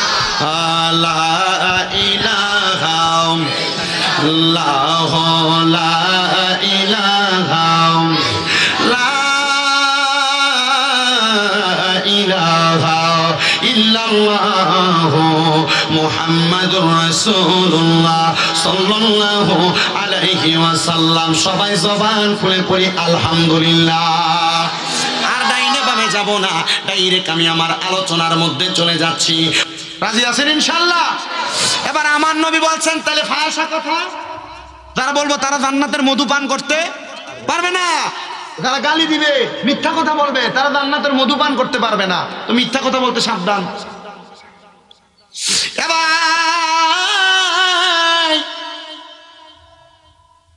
আমার নবী বলে, উম্মত ওই জান্নাত এত সুন্দর, তাইলে জান্নাতের নিচে দিয়ে নদী প্রবাহিত। সাহাবায়ে কেরাম কই, নবী গো কতদিন থাকবো জান্নাতে? এবার আমার নবী জান্নাতের বর্ণনা দেয়, খালিদিনা ফিহা। ও বন্ধু, নবীজি বলছে চিরস্থায়ী বাসিন্দা হয়ে জান্নাতে থাকবা, কিন্তু শেষে দিয়ে একটা শব্দ লাগাই দিছে, আবাদা। এই আবাদার শব্দটা বড় মারাত্মক শব্দ। জিজ্ঞাসা করো ওলামায়ে কেরাম রে, আবাদা দিয়ে আমার নবী বুঝাইয়া দিছে আল্লাহর কোরআন থেকে, মানে জান্নাতে ঢুকবো এরা জান্নাত থেকে বাইর হইতে চাইবে না। এত মজা, এত আরামদায়ক, এত শান্তির জায়গা জান্নাত। সাহাবায়ে কেরাম কই, নবী গো ওই জান্নাতের মধ্যে কারা থাকবে? নবী আমার আল্লাহর কোরআন থেকে জানাইয়া দেয়, রাদিয়াল্লাহু আনহুম ওয়া রাদওয়ান। যারা আমার আল্লাহর প্রতি সন্তুষ্ট, আবার আমার আল্লাহ যাদের প্রতি সন্তুষ্ট, তারাই ওই জান্নাতে থাকবে। আর এরা কারা? যালিকা লিমান খশিয়া রব্বা। যারা দুনিয়াতে আমার আল্লাহ তাআলা তাদের রবকে বেশি ভয় করে, বেশি ভয় করে। আপনি যদি আল্লাহরে ভয় করেন, আপনি কোনোদিন গুনার কর্মের দিকে যাবেন না। আপনি যদি আল্লাহকে ভয় করেন, কোনোদিন আপনার দ্বারা কোনো বাজে কাজ হবে না। আল্লাহরে ভয় করলে কোনোদিন আপনার দ্বারা দুনিয়ার জমিনের মধ্যে কোনো অপকর্ম হবে না।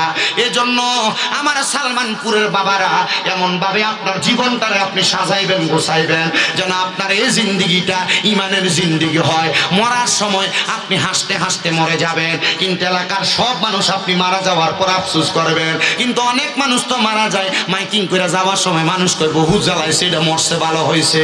এমন মরণ না, এমন একটা ভালো মরণ কামনা করবেন যেই মরণ আপনার ইমানি মরণ হয়। হয়ে যাবে।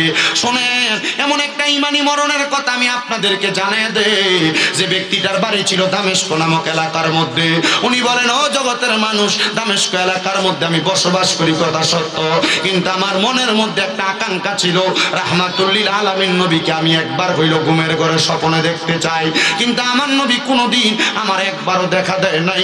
আমি সবসময় নবীকে দেখার জন্য দুরূদ শরীফ আদায় করতাম, যেন আমি নবীরে দেখি। উনি ডাক দিয়ে কই, জগতের মানুষ, নবীকে পাওয়ার জন্য আমি এমন পাগল পারা হয়ে গেছি, এমন দিশেহারা হয়ে গেছি, আমি সংসারের মায়া ত্যাগ করে দিছি। আরে আমি আমার পরিবারের মায়া ত্যাগ করে দিছি। আমার সন্তান আমি বাবার সাথে আইসা জঙ্গলার মধ্যে অথবা পাহাড়ের গুহার মধ্যে আমার রসুলে পাক সাল্লাল্লাহু আলাইহি ওয়াসাল্লামকে দেখার জন্য বারবার আমি আব্বার কাছে ফরিয়াদ জানাই, এ বাবা, নবীকে দেখার জন্য এত কান্নাকাটি করেন, আমার নবীকে তো আপনি এখনো পর্যন্ত দেখেন না। উনি বলেন, কান্না করতে করতে আমি একটানা 70 বছর আমার নবীকে দেখার জন্য আমি কান্না করেছি। ও মুসলমান, আপনারা বলেন, মরার আগে আমরা একবার রাহমাতুল্লিল আলামিন নবীরে দেখতে চাই কি চাই না? উনি বলেন, একটানা 70 বছর রসুলকে দেখার জন্য কান্না করেছি, কিন্তু আমি আমার রসুলকে দেখতে পাই নাই। কিন্তু একদিন আমার সন্তান আইসা কয়, আব্বা, এত বছর কান্দেন যেহেতু রসুলকে দেখেন না, আপনার আজকে রাত্রবেলা আর ওই রসুলকে দেখার জন্য কান্না করা লাগবে না। উনি বলেন, আমি ধৈর্যহারা হয়ে গেলাম। ধৈর্যহারা হইয়া আমার সন্তানকে নিয়ে আমি ঘরের মধ্যে ঘুমায় গেছি। কিন্তু রে, ওই দিন ঘুমানোর পরে আমি ঘুমানোর পরে স্বপ্ন দেখতাছি কি আমার ঘরটা নূরের আলোতে ঝলমল ঝলমল করতেছি। আরে এখন না লাইট আছে, লাইটের আলোতে ঘর আলোকিত থাকে। আগের জামানায় তো লাইটও ছিল না, কোনো আলোকসজ্জ ছিল না। উনি বলে, আমি আমার ঘরটারে আলোতে ঝলমল ঝলমল করতে দেইকা আমি আবার চক্ষুটা খুইলা দেখলাম আমার ঘরের মধ্যে কে জানি একজন হাজির হয়ে গেছে। ওনার শরীরটা সাদা কাপড় দ্বারা ঢাকনা দেওয়া। আমি ওনারে জিজ্ঞাসা করলাম, কে গো আপনি, আপনার পরিচয় কি? তিনি আমারে কয়, যেই রহমতের নবীকে দেখার জন্য 70 বছর পর্যন্ত কান্লা, কিরে পাগল, আজকে দিয়ে আমি নবীরে দেখার জন্য তুমি কান্দো না? আজকে দিয়ে তুমি আমি নবীরে দেখার জন্য দুরূদ শরীফ আদায় করো না? আজকে তুমি যে আমি নবীর উপরে দুরূদ পড়ো না? উনি ডাক দিয়া কয়, কি করছ? 70 বছর ডাকলাম, আপনি আমারে দেখা দিলেন না, আর আজকে না ডাইকা ঘুমায় গেলাম, আপনি আমার সামনে হাজির হয়ে গেলেন। উনি ডাক দিয়া কয়, তুমি যখন আমি রসুলের প্রতি দুরূদ শরীফ আদায় করতাম, আমি রসুল নিজ কান মুবারকে মুহাব্বতের দুরূদ শুনতে পাই। মনে রাখবেন, নবীজির উপর মুহাব্বতে দুরূদ শরীফ পড়লে নবীজি আপনার দুরূদ নিজ কান মুবারকে শুনতে পায়। নবীজির উপর মুহাব্বতে দুরূদ শরীফ পড়লে আপনি কোন জায়গা থেকে দুরূদ শরীফ পড়েন নবী ওই জায়গাটা চিনেন। নবীজির উপর মুহাব্বতে দুরূদ শরীফ পড়লে নবী আপনার পরিচয় জানে, মানে আপনার বাবার নামও জানে। কিন্তু মুহাব্বত নিয়ে হেলায় হেলায় দুরূদ পড়লে আমার নবী কয়, ফেরেশতারা আমার কাছে ওই দুরূদ পৌঁছায়। তাহলে দুরূদ পড়ার, পৌঁছানোর, কবুল হওয়ার দুই মাধ্যম। মুহাব্বতে পড়লে নবী নিজ কান মুবারকে শুনতে পায়, আর যদি অবহেলা কইরা কোন রকম পড়ে তাহলে এই দুরূদ ফেরেশতারা নিয়ে পৌঁছায়। আপনারা বলেন, আমরা মুহাব্বতে ওই নবীর উপর বেশি বেশি দুরূদ শরীফ পড়ার দরকার আছে না নাই? আর মুহাব্বতে বলেন দরকার আছে না নাই? এ আমার সালমানপুর এলাকার বাবারা, হে আমার সালমানপুর এলাকার বন্ধুরা, একটু মনোযোগ দিয়ে বয়ানটা শ্রবণ করার চেষ্টা করেন। উনি বলেন, ইয়া রাসূলুল্লাহ, এতদিন পর্যন্ত আপনারা ডাকলাম, আপনি আমারে দেখা দিলেন না, আজকে আপনি আমারে দেখা দিলেন। উনি বলেন, আমারে রাসূল বলেছে, কিরে তোর কি আমার জন্য মায়া লাগে না? 70 বছর তোমার বাড়ির মধ্যে থাইকা তুমি আমার উপর দুরূদ শরীফ না পড়া, তুমি কি আমি রাসূলের রওজা মুবারকের সামনে আসতে পারো নাই? তুমি কি জানো না, আমি রাসূলকে সালাম দিলে আমি রাসূল তার জন্য সুপারিশ করব, তার কবর হাসর বিধানে বাঁচাইবো। উনি বলেন, আমি সাথে সাথে ঘুম থেকে জাগ্রত হয়ে গেলাম। আমি বুঝতে পারলাম এটা আমার স্বপ্ন ছিল। আমি আমার কাপড় চোপড় সব নিয়ে আমি রওনা করলাম রাসূলের রওজা জিয়ারত করার লক্ষ্যে। হাঁটতে হাঁটতে রওনা করলাম। এমন টাইমে আমার সন্তান আমারে ডাক দিয়া কয়, হে বাবা, আপনি কোথায় চলে যান? রাত্র গভীর হয়ে গেছে, কোথায় চলে যান গো? উনি ডাক দিয়া কয়, আব্বা, আমি যেই রাসূলের দিওয়ানা, ওই রাসূল আমার রওজা মোবারকে ডাকছে, এই জন্য আমি চইলা যাই। আব্বা আপনি যেহেতু যাবেন, আপনার সঙ্গী বানায় আমারে নিয়ে যান, একা একা যায়েন না, আমি আপনার সঙ্গে যাইতে চাই। উনি বলেন আমার সন্তানকে নিয়ে আমি নিজে নিজে রওনা করলাম। উনি যাইতে যাইতে যাইতে যাইতে মক্কা এবং মদিনার দামেস্ক এবং মক্কার মদিনার মধ্যবর্তী জায়গার মধ্যে যা পৌঁছাইছেন। উনি বলেন আমি যাইতে মরুভূমির মাঝখান পর্যন্ত যা যখন পৌঁছাইলাম, হাইরে দুনিয়ার মানুষের দলেরা, আমি হঠাৎ করে আধা পথের মধ্যে অসুস্থ হইয়া আর রাস্তা চলতে পারি না, পথ চলতে পারি না। অর্ধেক পথের মধ্যে তাবু গাড়ে আমি বইসা গেলাম। তাবু গাড়ে যখন বইসা গেলাম, আমার সন্তান আমারে খেদমত করতেছে। উনি আল্লাহ তাআলার ইবাদতে মশগুল, আর আল্লাহ তাআলার ইবাদতের পাশাপাশি নবীজির উপর বেশি বেশি করে দুরূদ শরীফ আদায় করে। সন্তান বলে আমার আব্বা জান এক তাবুর মধ্যে ইবাদত করে, আর আমি এক তাবুর মধ্যে ঘুমাইতেছি। এমন টাইমে হঠাৎ করে গভীর রাত্রে আমি চিন্তা করতেছি, হায়রে এই অসুস্থ বাবা জান উনি যদি মারা যায়, উনি মারা গেলে এই মরুভূমির মাঝখানে কে ওনারে কাফন পরাইবো, কে গোসল করাইবো, কে ওনারে দাফন করবো। আমি চিন্তা করতে লাগলাম। চিন্তা করতে করতে আমি যখন স্তব্ধ হয়ে গেলাম, আমি তাকে দেখলাম আমার আব্বা জানের ঘর থেকে দুরূদ শরীফের আওয়াজ শোনা যায় না। আমি তাড়াতাড়ি দৌড়ে গেলাম। আমি ঠিকই যায় দেখলাম আমার আব্বা জান ওনার বিছানার মধ্যে পড়ে আছে সেজদারত অবস্থায়। আমি ওনার নাকে মুখে হাত দিয়ে দেখলাম আমার আব্বা জান ওনার বিছানার মধ্যে মৃত অবস্থায় পড়ে আছে। আমি চিন্তা করলাম কি ভাগ্যের মরণ না, আমাদের সেজদার মধ্যে মারা গেছে। আমি আবার আমার আব্বা জানকে নিয়ে বইসা বইসা চিন্তা করতেছি। ফজরের ওয়াক্ত হয়ে গেছে, আব্বার লাশটা পাশে রেখে আমি ফজরের নামাজ পড়তেছি। নামাজটা শেষ কইরা আমি হঠাৎ করে আমার কানের মধ্যে মানুষের জনসমাগমের আওয়াজ শুনতেছি। আমি তাবু থেকে বের হয়ে দেখলাম ডান দিক বাম দিক সামনে পেছন থেকে দলে দলে মানুষ আগমন করতেছে। এরা আইসা আমার আব্বা জানের লাশটা বের কইরা এরা আমার আব্বা জানকে গোসল করাইছে।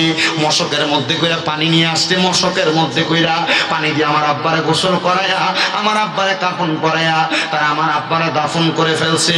আমার আব্বারে দাফন জানাজার নামাজ পড়াইয়া আমার আব্বা জানরে যখন দাফন করে তারা চলে যায়, পেছন থেকে একজনকে ডাক দিলাম, হে এলাকার মানুষ আপনারা কে কাহারা? আপনাদেরকে তো আমি জানাজার নামাজ পড়ার জন্য খবর দেই না। আরে বাবা, মানুষ বললে মাইক দিয়া মাইকিং করা লাগে না। মানুষটা যদি বালা মানুষ হয়, মুমিন মানুষ হয়, সাচ্চা পাক্কা মানুষ হয়, তার জানাজার নামাজের ভিতরে মানুষের অভাব হয় না। মাইকিংও উদাউদি মাইকিং করে। আর আমি তো কাউরে কোনো খবরও দেই নাই। কই থেকে আসছেন আপনারা? ওই ব্যক্তি বলে, এ বাবা শোনো, গতকালকে রাত্রবেলা আমি স্বপ্নের মধ্যে দেখলাম রাহমাতুল লিল আলামিন নবী আমার ঘুমের ঘরে স্বপ্নে বলতেছে, কিরে তোমরা তোমাদের ঘরের মধ্যে ঘুমাও, আর আমি নবীর একটা পাগল আশেক মরুভূমির মাঝখানে মৃত অবস্থায় পড়ে রইছে, তার জানাজা কে পড়াবে? তোমরা যদি সাচ্চা পাক্কা একজন আশেকের রাসূলের জানাজার নামাজ পড়াইতে চাও, যাও যাও যাও ওই মরুভূমির মাঝখানে চলে যাও। বলে আপনি একজনে না স্বপ্ন দেখছেন? তারা এত মানুষ কই থেকে আসলো? বলে আমি যখন মসজিদের ইমাম সাহেবের কাছে ফজরের নামাজের পরে এই কথাটা বলছি, আমি দেখলাম সব মুসল্লিরা হাত তুলে কই, হুজুর আমি একই স্বপ্ন দেখছি, হুজুর আমি একই স্বপ্ন দেখছি, আমি একই স্বপ্ন দেখছি। ইমাম সাহেব আমাদেরকে নিয়ে আপনার আব্বা জানের জানাজার নামাজ পড়ানোর জন্য চলে আসছে। ওই সন্তান বলে আমি আমার আব্বা জানকে জানাজার নামাজ পড়ে কাফন দাফন শেষ কইরা এলাকার মানুষরে বললাম আমি এখন আর কোথায় যাব, আমার যাওয়ার মতো কোনো জায়গা নাই, আপনারা আপনাদের সাথেই বানায় আমারে নিয়ে যান না। এবার নিয়ে গেছেন। আর ওই এলাকার মানুষ রাত্রবেলা ইবাদত করে আর কয়, আল্লাহ এমন একজন মানুষের জানাজা আমরা পড়তে পারছি, আমরা ভাগ্যবান। এই মানুষটার কারণে আমরা রহমতের নবীকে স্বপ্ন দেখছি, আমরা ভাগ্যবান। ওই ছেলেটা ডাক দিয়া কয়, আপনারা তো নিজেদেরকে ভাগ্যবান মনে করেন, কিন্তু আমার আব্বা জান যে মারা গেছে, মারা যাওয়ার পর কবরে কেমন আছে আমি বাপ সন্তান তো জানি না। আমার জানতে বড় ইচ্ছা হয়। হায়রে আজকে সালমানপুরের কত সন্তানেরা মা ফিরে বসে গেছে, আপনাদের মা কবরে, আপনাদের বাবা কবরে কেমন আছে একবারও তো খবর লইলেন না। আব্বা মারে কবর দেশের মধ্যে শোয়া দিয়া আজকের মা ফিরে আসছেন, কিন্তু মা বাপ কবরে কেমন আছে আপনি জানেন না। ওরে 3.5 হাত গর্তে ফেলে কেমন করে আইলা চলে, তোমার বাড়ি আইতে দেরি হইলে যেই মা ঘুমাইতো না, ওই কবর দেশ এসে মায়ের পাশে একটু রইলি না। কেমন আছেন বাবা মনি, কেমন আছেন মা জননী, একবারও তো দেখায় আসলি না।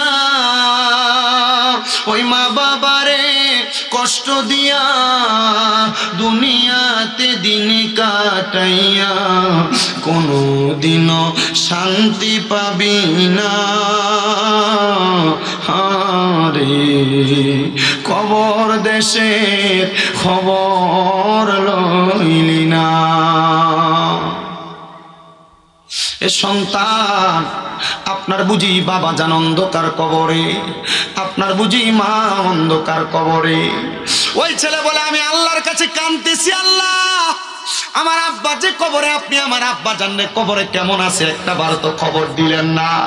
ওই সন্তান গভীর রজনীতে তাহাজ্জুদের নামাজ পইরা পইরা আমার আল্লাহ তাআলার কাছে কাঁদতেছে।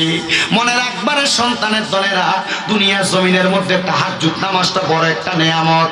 এই তাহাজ্জুদ নামাজ পইরা আমার আল্লাহর কাছে কোনো কিছু চাইলে আমার আল্লাহ বান্দারে ফিরায় না। এবার ওই বান্দা বলে আমি সলাতুত তাহাজ্জুদের নামাজ পইরা আমার আব্বা জানের জন্য বারবার কাঁদতেছি। হঠাৎ করে আমি দেখলাম একটা সুন্দর চেহারাওয়ালা ব্যক্তি সুন্দর একটা ফুলের বাগিচার মধ্যে হাঁটাচলা করতেছে। আমি জিজ্ঞাসা করলাম কে আপনি? উনি ওনার ডান দিক থেকে ঘাটটা ফিরে কয় আমি তোমার আব্বা জান, তুমি কি আমি বাবা জানকে চিনলা না? বলে চিনছি গো বাবা। হে আব্বা জান, আপনি কবরের মধ্যে কেমন অবস্থায় কোন হালতে আছেন? বলে রহমতের নবীর উপরে প্রাণ ভরে দুরুদ সালাম আদায় করেছি, আমার আল্লাহ তাআলা আমারে ফিরায় নাই, ফিরায় নাই, আমার আল্লাহ তাআলা রহমতের চাদর দিয়ে আমারে রাখছে।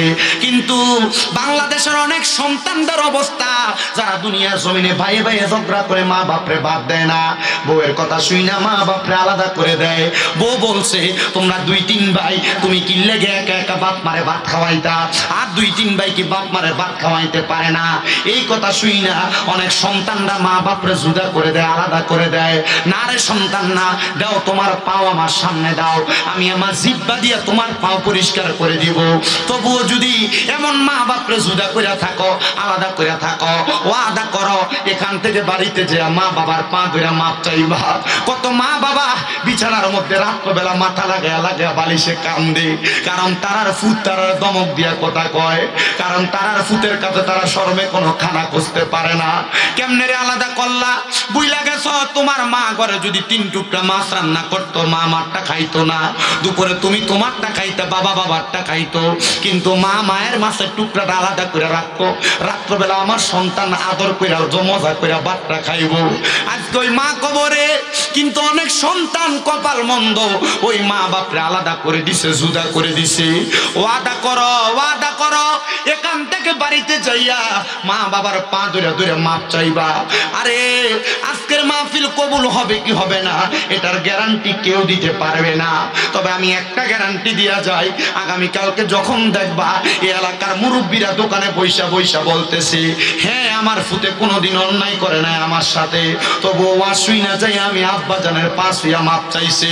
হ্যাঁ আমার সন্তান কোনোদিন আমার সাথে কোনো অন্যায় করে নাই, তবু আমার সন্তান আমার পায়ে ধরে মাপ চাইছে। আরে মা বাবার পায়ে ধরলে দাম কমে না, ইজ্জত কমে না। মাঝে মাঝে সুযোগ পেলে আম্মা আব্বার কদমের মধ্যে চুমা দিবা চুমা। কেন জানো?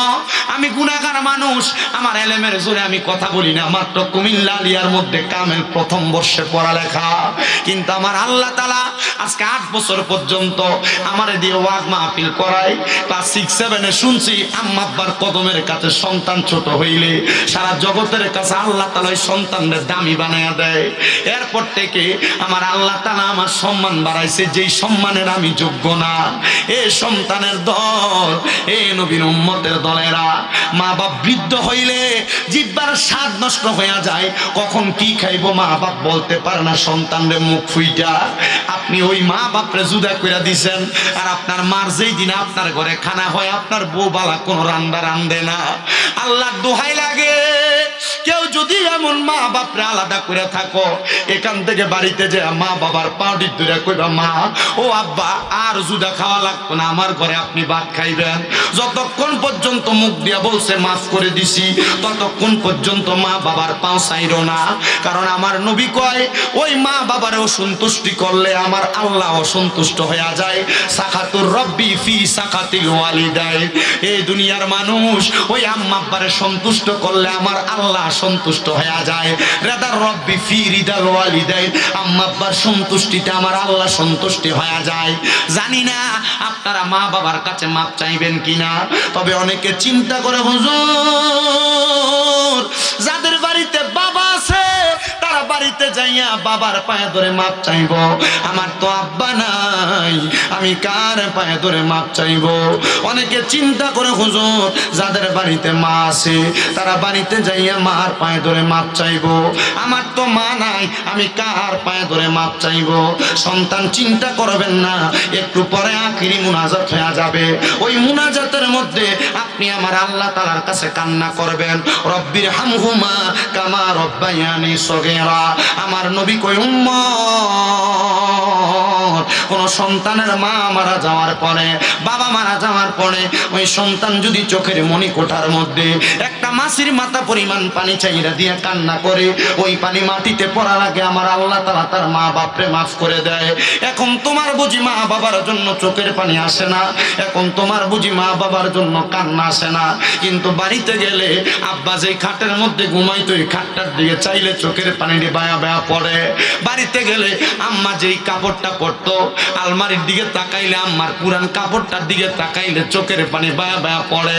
সন্তানের দল ওই মা বাবার মতো রত্ন যদি বাইচা থাকে, এখন থেকে তোমরা যত্ন করা শুরু করো। মনে রাখবা, ওই মা বাবার পেছনে টাকা পয়সা খরচ করতে কোনোদিন অলসতা করবা না।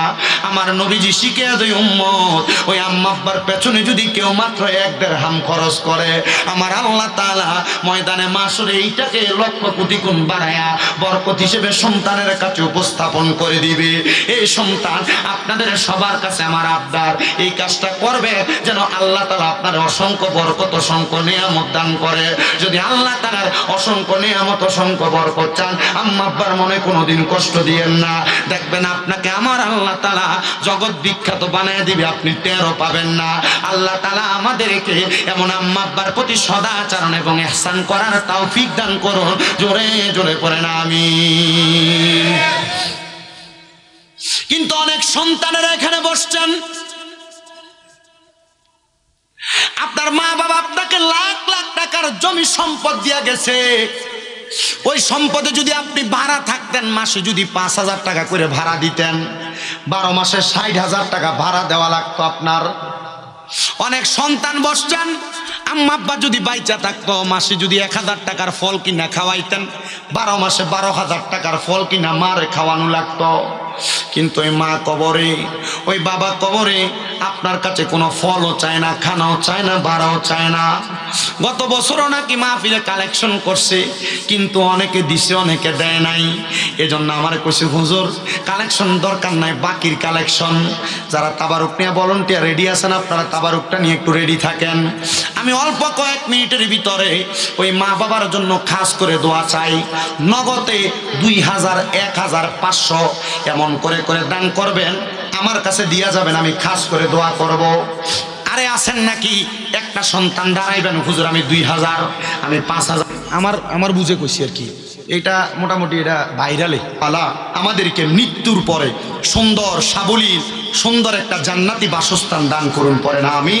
আসলেন নবী এই দরাতে রহমত বরকত নিয়ে, আসুন সবাই তাজিমে সালাম দেই ওই নবীরে। সবাই কাতার করেন, কাতার। ইয়া ওয়া ইয়া হাবিবাল্লাহ,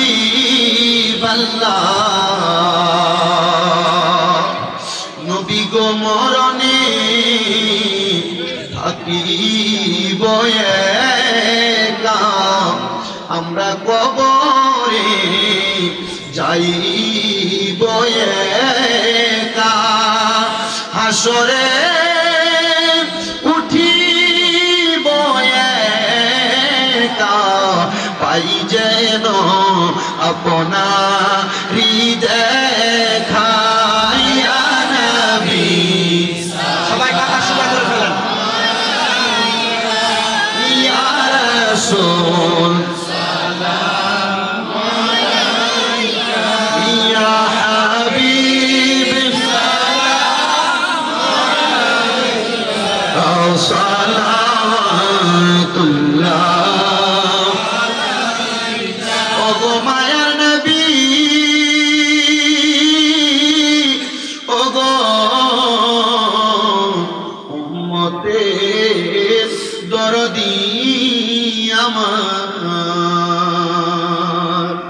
কত যে কষ্ট করিলেন আপনার পেট মুবারকে পাথর বান্দিলেন আবার কান্দিলেন উম্মতের মায়ায় এখনো কান্দেন মদিনায় ইয়া নবী সালাম আলাইকা ইয়া রাসূল সালাম আলাইকা ইয়া হাবিব সালাম আলাইকা সালাতুল্লাহ हमारे माँ बाप पीर उस्ताद और भाइयों बहिन अहले औलाद आशीरत पे लाखों सलाम मुस्तफा जाने रहमत पे लाखों सलाम शम्ह बज में हैदर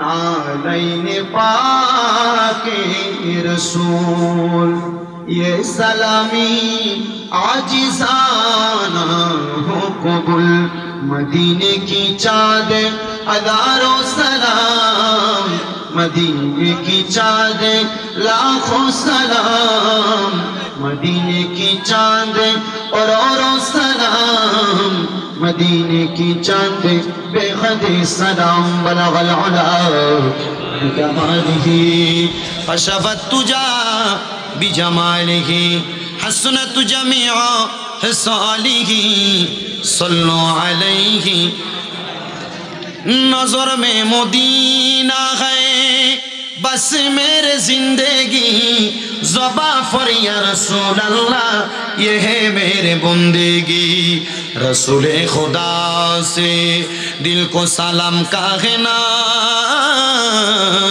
और बागे मदीना से एक फूल तो पिलाए ना बलगल उला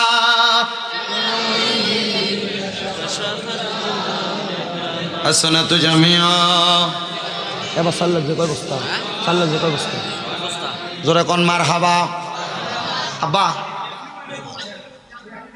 এই কথা বললেন না আপনারা যারা এখানে আছেন কাতার করে হয় বসতে হবে নলে এই যে ডাইনে এবং বামে যে সাইডগুলো খালি কাতারে দাঁড়াইতে হবে তাহলে মাহফিল কমিটির ভাইরা তাবারুকটা দিতে সুবিধা হবে ওই কালেকশন যেহেতু মানা করছেন তবু ওই 6 বস্তা চাউল লাগছে এবার কয় কেজি হলো 50 কেজি 300 কেজি খাইলে গো আর 100 কেজি আছে এই মাহফিলের তাবারুকের চাউলের লেগে 3 জন মানুষ 2 বস্তা করে চাউল দিব আগামী বছর মাহফিলে আপনার মা বাপ বাইসা থাকলে আপনি আপনার মা বাপরে খাওয়াইতেন না এক বছরে কি 1 বস্তা চাউলের ভাতও খাওয়ান লাগতো না এমন 3টা ধন্য মায়ের ধন্য সন্তান ধন্য বাবার ধন্য সন্তান আগামী বছর মাহফিলে 2 বস্তা চাউল দিবে 1 নাম্বার ওই যে এটা কি মারহাবার লাগিয়া না এমনি দিবেন ওই দাঁড়াইছে একজন তাজু মিয়া সাহেব উনি কে কই ওইটা হ্যাঁ চাচা ভাতিজা ও চাচা ভাতিজা দুইজনে মারহাবা কোন আপনি 2 বস্তা এটা কিন্তু ওই যে এটা হাতে ডলা দিলে গ্যারান বারো হেসেল কিন্তু আচ্ছা একজন এটার নাম কিটা মফিজ সাহেব মফিজ কয়জন হয়েছে এবার নাম কিটা এখন তাজুল ইসলাম তাজুল ইসলাম সাহেব মফিজ এও আরেকজন আরো আরে না আরেকজন আর 2 বস্তা তো লাগবো এটার লাগে আবার কার কাছে চান আর নাই ও 2 বস্তা দইন না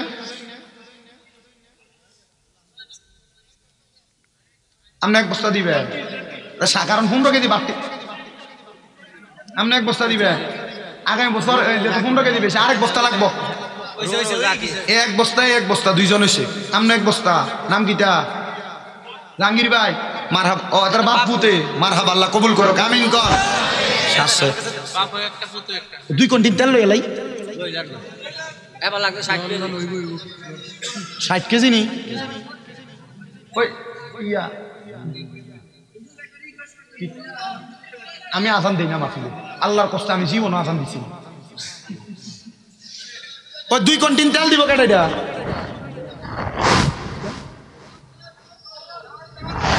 আর 1 বস্তা চাল মারহাবা দেখার ওর নাম কে দাঁড়ান কে আবুল কালাম সাহেব ওই 2 কোটিন তেল দিব কেটো 1 কোটিন করে তাহলে তো এনে আইয়ে বছর লাগজাম না 60 কেজি তাহলে লাগবে 4 কোটিন আবুল কালাম 1 টিন তেল দিবে 1 টিন 16 লিটার 1 টিন তেল আবুল কালাম কে এটা আবুল কালাম সাহেবের বাড়ি কো হ্যাঁ ইজ্জত আলী ফুরু আছে আমি কুমিল্লা বাস করি গিতে ও ইজ্জত আলীর ফুতনি কইছে আরে দম আমি কথা বলছি ইজ্জত আলী ফুর কইছে এ 4 জন মানুষ 16 লিটারের 4 কোটিন তেল দিব 1 নাম্বার কে দিব 1 কোটিন তেল 16 লিটারের 1 কোটিন তেল আপনার নাম কিটা বাপের নাম কি মুনাব মিয়া ছেলে হাসান গত বছরের তেল দিছে মাহফিল না বলে 2 বছর তো আচ্ছা 2 বছর আচ্ছা গতবার এবং এবার আচ্ছা আরেক কোটিন আপনার না আপনি কি আরেন কারণ আপনি কি আরেন কিতা করেন ওকে না তাহলে সাবধান যেত না আচ্ছা আরেক কোটিন 3 নাম্বার আরেক কোটিন তেল 3 নাম্বার আছে আরেক কোটিন তেল 3 নাম্বার ওই আবার দিব হাজি দুদুমিয়া সাহেব ওই এন্ডে আরেকটা ও সাল দিছে তো এবারে দিবা কইছে আমরা কি আর টিয়া তুলতাম নি কোন আর তুলতাম আর তুলতাম নি না বাদ দেন আরে মফিজ না এখানে টিয়াওয়ালা আছে যা তারা মাহফিল করে তারা মোটামুটি টাকা পয়সাওয়ালা এ ভাইজান আপনাকে তাবারুক নিয়ে আসছেন কোনো হট্টগোল নাই আপনারা একবার সূরা ফাতিহা মহিলা একজন আবদার করছে বাকি কিছু তুলতেন ওই মন্তাজ মিয়া মারা গেছে ওনার মেয়ে 5000 টাকা দিবে মন্তাজ মিয়া মারা গেছে ওনার মেয়ে 5000 টাকা দান করবো আমিন কোন মানে বাকি এটা আবদার করছে এর লাগে ভিডিওটা লেহাইলেছে নাকি কিন্তু কারণ ওই গত বছর অনেকে লেহাইছে দিছে না এর লাগে এত দরকার নাই জানা যেহেতু কালেকশন ইয়া সবাই একবার সূরা ফাতিহা 3 বার সূরা ইখলাস কয়েকবার দুরূদ শরীফ পড়বেন আপনারা কি তাবারুক মুনাজাতে দিবেন তাবারুক মুনাজাত দিলে ভালো হবে না পরে দিবি আউযু বিল্লাহি মিনাশ শাইতানির রাজিম বিসমিল্লাহির রাহিম মুনাজাতের আগে দিই আমরা কোন কিতাব করবেন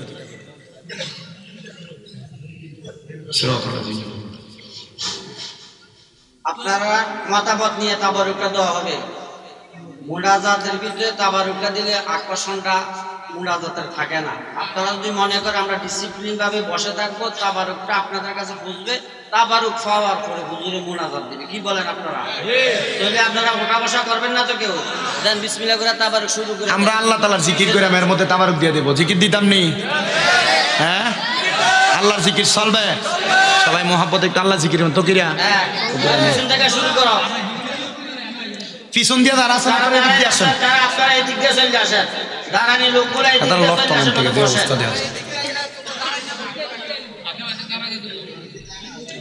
এই দিক দিয়ে জায়গা আছে জায়গা না থাকলে এই কর্নার দিয়ে টাকার অভাব নেই এই দিন দিয়ে টাকার অভাব নেই আপনারা একটু ঘুরে দিক দিয়ে চলে আসেন না জায়গা আছে দাঁড়ায় থাকলে তারা তাবারুক দিব কার কাছে এদিক দিয়ে ঘুরে আইতে পারবো হুজুর মুনাজাতের পূর্বে একটু আবদার হইলো আপনার ওয়াজটা আমরা কিন্তু অনেকে তৃপ্তি মিঠে নাই, সুন্দর লাগছিল ওয়াজটা, তারা তৃপ্তি মিটে না। 1 নম্বর আবদার আপনার। আর একটা আবদার হলো আমরা সভাপতি সাহেব কালকে বাজার করতে যাইয়া সভাপতি আর মাসুদ মাহফিলটা লেগে খাটাখাটি করে তারা দুজনে অ্যাক্সিডেন্ট করছে, তাদের জন্য দোয়া। আর আমাদের মহল্লার ভিতরে কয়েকজন লোক অসুস্থ, এর ভিতরে আমির হোসেন সাহেব উনি অসুস্থ, ওনার জন্য দোয়া। এই যে রক্ষাকুর মাও অসুস্থ, দোয়া। আর দেশ বিদেশে দোয়া চাইছে। আর আমার অনেক মুসল্লি আছে, 30 বছরে আমার অনেক মুসল্লি হারাইছে এ পাশে তাদের কবরস্থান, তাদের জন্য দোয়া। আর এই ঈদগাহটা দিছে আবু তাহের সাহেব, ওনার ছেলে মারা গেছে এই করুণায়, ওই দান করছে, ওনার জন্য দোয়া চাইছে, তাদের জন্য একটু দোয়া। জিন্দা মুর্দা সকলের জন্য দোয়া। আর যুবকরা অক্লান্ত পরিশ্রম করে এই মাহফিলটা সাজাইছে, প্রতি বছর যাতে এই যুবকরা মাহফিলটা সাজাইতে পারে সেই তৌফিক দেন এই ছেলেদেরকে দান করে সকলে বলেছেন আমি। আর মুরব্বীরা দোয়া চাইছে, অনেকের নাম বলা আমার পক্ষে সম্ভব হইতেছে না, কারণ কয়জনের নাম বললাম। তো সকলের জন্য দোয়া, হুজুর দোয়া করবো প্রাণ করলে। আপনারাও যদি বসেন দোয়াটা আদব হবে। আর তাবারুক আপনাদের সামনে চলে যাবে, তাবারুক আপনাদের সামনে চলে। তাবারুক আপনারা দেরি করতেছেন কেন? আপনারা তাবারুক দেওয়া শুরু করেন। রাস্তা খুলে বাদ দাও, তোমরা ভিতরে দাও, দেওয়া শুরু করেন। আমরা একটু মহাব্বতে আল্লাহ তাআলার জিকির করি, সবাই আল্লাহ তাআলার জিকির করবেন, চোখ বন্ধ করে দিয়ে আপনাদের সামনে তাবারুক চলে যাবে। মাইকটা লস না রে একটু, তুই মাইকটা লস করবে।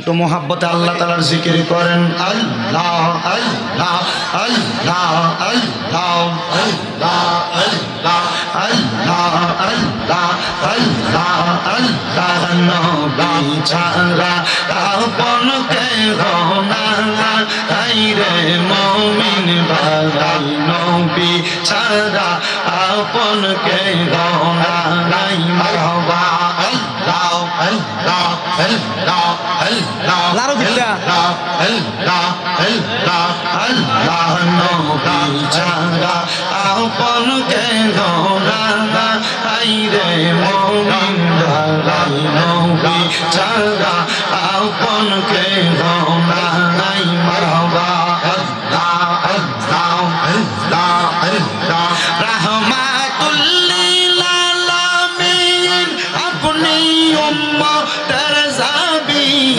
গুনাহগার উম্মতের আপনজন। মারহাবা আল্লাহ আল্লাহ আল্লাহ সাজদায় নবী পড়িয়া উম্মত বলে কাঁদিয়া, কাঁদায় নবী সদা সর্বদা হায়রে মুমিন ভাই, নবী ছাড়া আপন কেহ নাই। মারহাবা আল্লাহ আল্লাহ আল্লাহ আল্লাহ আল্লাহ আল্লাহ আল্লাহ আল্লাহ আল্লাহ আল্লাহ আল্লাহ আল্লাহ আল্লাহ আল্লাহ আল্লাহ ও মোহাম্মদ মওলা রে ডাকি আমরা তোমারে।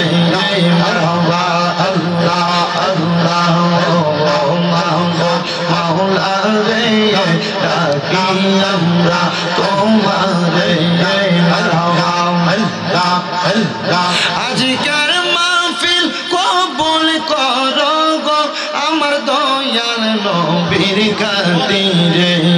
মারহাবা আল্লাহ আল্লাহ আল্লাহ আল্লাহ আল্লাহ ও মাহবুব মওলা রে ডাকি আমরা তোমারে।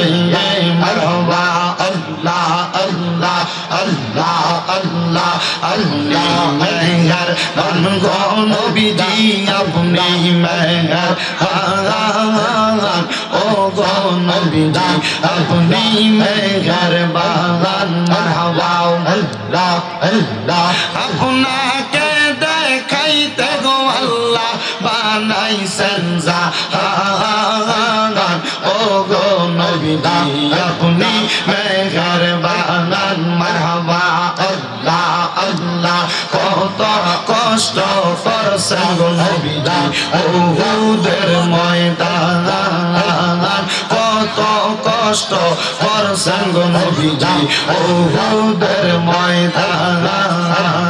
দন্ত মুবারক শহীদ করলো কাফের বেঈমান। जी अपनी मेहरबान मरहबा अल्लाह अल्लाह अल्लाह अल्लाह अल्लाह अल्लाह जिकिर करो जिकिर करो जिकिर करो मोमिन गण जिकिर करो मोमिन गण जिकिरते मौला राजी आरो राजी नबी गण मरहबा अल्लाह अल्लाह जिकिर करो जिकिर करो जिकिर करो मोमिन गण जिकिर करो मोमिन गण जिकिरते मौला राजी आरो राजी नबी गण मरहबा अल्लाह अल्लाह अल्लाह अल्लाह सिनफरी আর ফেরেশতারা আল্লাহর জিকির করে তারা মানুষ হইয়া তোমরা কেন আল্লাহর জিকির করো না মারহাবা আল্লাহ আল্লাহ আল্লাহ আল্লাহ আল্লাহ হস্ত দিলা সে বিবারে জিব্বা দিলা ডাকতে তারে নয়ন দিলা দেখিবারে তবু কেন অন্ধ মন জিকির কর জিকির কর জিকির কর মুমিন গণ জিকিরেতে মাওলা রাজি আর রাজি নবী গণ মারহাবা আল্লাহ আল্লাহ আল্লাহ আল্লাহ আল্লাহ আল্লাহ আল্লাহ আল্লাহ আল্লাহ আল্লাহ আল্লাহ আল্লাহ আল্লাহ আল্লাহ আল্লাহ আল্লাহ ইলাহা ইল্লাল্লাহ মুহাম্মাদুর রাসূলুল্লাহ সাল্লাল্লাহু আলাইহি ওয়াসাল্লাম আল্লাহুম্মা আমিন আল্লাহুম্মা আমিন আলহামদুলিল্লাহি রাব্বিল আলামিন আসসালাতু ওয়াসসালামু আলা রাসূলিহিল কারীম রব্বানা যালামনা আনফুসানা ওয়া ইন লাম তাগফির লানা ওয়া তারহামনা লানাকুলান্না মিনাল খাসিরিন ইয়া ইলাহি রহম ফরমা মুস্তাফা কি ওয়াস্তে খুলে দে দরওয়াজায়ে रहमत गदा की वास्ते रहमतुल लिल आलमीन खत में रसूल जाने जहा अहमद व हामिद मुहम्मद मुस्तफ़ा की वास्ते मबूदो ও দয়াল আল্লাহ মায়ার নজর করে তাকে দেখেন গো আল্লাহ এই সালমানপুরস্থ আবুল কালাম মেমোরিয়াল ঈদগাহ মাঠে সালমানপুর মধ্যম পাড়া গাবতলী বেবি স্ট্যান্ডের যুব সমাজের উদ্যোগে দ্বিতীয় বার্ষিক ওয়াজ ও দোয়ার মাহফিল সাজাইয়া ইসালে সাহেবের মাহফিলের সদরে জলসা আল্লাহ হযরত মাওলানা জুবায়ের আহমেদ কুরাইশি হুজুর কিবলার সদারত কমে এই জান্নাতের বাগান সাজাইয়া আমার সঙ্গে কতগুলা আলেম সমাজ তলেবুল আলেম দাড়ি পাকা বুড়ো বুড়ো মুরব্বী বাবারা যুবক নওজোয়ান ভাইয়েরা ছোট্ট ছোট্ট মাসুম বাচ্চারা পর্দার অন্তরালে আমার কত মা বোনেরা হাত বাড়াইছে মাহবুদ যার হাত তোমার কাছে মায়া লাগে পছন্দ হয় ওই হাতের উসিলায় আমরা প্রত্যেকের জীবনের গুনাহ মাফ কইরা বেগুনাহ মাসুম বান্দা বানায়া দাও আল্লাহ আমরার জীবনের গুনার দিকে তাকাইলে আমরার কাছে বড় ভয় লাগে রে আল্লাহ না জানি এই গুনার কারণে জাহান্নামের আগুনে আমরার জ্বলা লাগে আল্লাহ ওই জাহান্নামের আগুন বড় ভয়ঙ্কর রে ভয়ঙ্কর আল্লাহ তুমি যদি আমরা বান্দারে মাফ কইরা দাও, কারোর কাছে কোনো জবাবদিহিতা করা লাগবে না। যদি রহমত দিয়া ভরপুর কইরা দাও, আল্লাহ তোমার রহমতের কোনো কমতি হবে না। তোমার রহমানুর রহিম নামের খাতিরে আমরা প্রত্যেকের জীবনের গুনাহগুলো মাফ করে দাও। মাবুদ মাওলা রে, ফরিয়াদ জানাই তোমার দরবারে। আজকের মুনাজাতের মধ্যে কে জানি হাত বাড়াইছে, কার জানি জগতের মধ্যে বাবা নাই। হায় রে বাবা, যেই বাবা রিক্সা চালাইয়া মাটি কাইটা মাথার গাম পায়ে ফালাইয়া পরের বাড়িতে বদলার কাজ কইরা সন্তানরে মানুষের মতো মানুষ করার জন্য আব্বাজান নিজের রক্তরে পানি বানাইছে, এমন আব্বাজান যাদের অন্ধকার কবরে আব্বার কবর জান্নাতের বাগান বানায়া দাও। আল্লাহ, কে জানি হাত বাড়াইছে, কার জানি জগতের মধ্যে মা নাই। হায়রে মা, যেই মারে মা কইয়া ডাকলে কলিজার আগুন ঠান্ডা হইয়া যায়, যেই মায়ের দিকে নেক নজরে তাকাইলে কবুল গজর সওয়াব হইয়া যায়। আল্লাহ, জানি না আজকে মাহফিল শেষ কইরা কোন সন্তান বাড়িতে যাবে, সবার মুখ দেখবে কিন্তু জনম দুঃখী মা আর মুখ দেখবে না। দয়াল রে, যাদের এমন মা কবরে, আমার কবর জান্নাতের বাগান বানিয়ে দাও। আর অনেক সন্তান হাত বাড়াইছে, মাও নাই বাবাও নাই, জনমের এতিম গো আল্লাহ।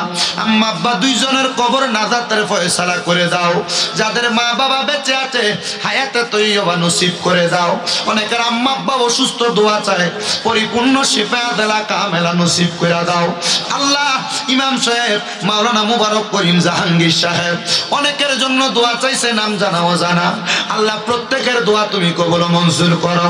এই মাহফিলে যারা টাকা দিয়া, পয়সা দিয়া, শ্রম দিয়া, বুদ্ধি দিয়া, পরামর্শ দিয়া, মাইক দিয়া, লাইট দিয়া, প্যান্ডেল দিয়া, মিডিয়ার বাইরা সহ সম্মানিত আমার শ্রোতা মণ্ডলীরা, আল্লাহ প্রত্যেকের দোয়া তুমি কবুল মঞ্জুর করো। বিশেষ করে সেফ ইউনিটি ক্লাবের পক্ষ থেকে অনেক সহযোগিতা হয়তো করা হয়েছে, আল্লাহ তাদেরকে তুমি কবুল মঞ্জুর করে নাও। মাবুদ, এই মাহফিল দ্বিতীয়তম মাহফিল, কিয়ামত পর্যন্ত এই মাহফিল দায়েম এবং কায়েম রাখো রাব্বুল আলামিন। অনেক যুবক ভাইরা দোয়া চাই, অনেক মুরব্বী বাবারা দোয়া চাই, প্রত্যেকের খাস দোয়া তুমি কবুল মঞ্জুর করো। পর্দার অন্তরালে আমার অনেক কবর আসরলা মা বোনেরা দোয়া চাই, আমার মা বোনদের দোয়া তোমার কুদরতের দরবারে কবুল মঞ্জুর করে নাও। আল্লাহ, আল্লাহ, অনেক প্রবাসী ভাইরা বিদেশ থেকে দোয়া চাই, প্রবাসীদের কামাই রুজির মধ্যে বরকত দাও, প্রবাসীদের হায়াতে বরকত দাও, প্রবাসীদের মনের নেক নেক আশাগুলো পূরণ করো। প্রবাসীরা যেন কামাই রুজি করে আবার সহি সালামতে দেশে ফিরতে পারে, সে তৌফিক দান করো। মরণ দিবা দুঃখ নাই, তবে বেঈমান বানায় মরণ দিয়েন না। মরণের আগে বারবার মক্কা মদিনার তাওয়াফ জিয়ারত নসিব করায়া আখিরি জবানে মধুর কালেমা পড়ায়া দিয়েন, লা ইলাহা ইল্লাল্লাহু মুহাম্মাদুর রাসূলুল্লাহ সাল্লাল্লাহু আলাইহি ওয়াসাল্লাম।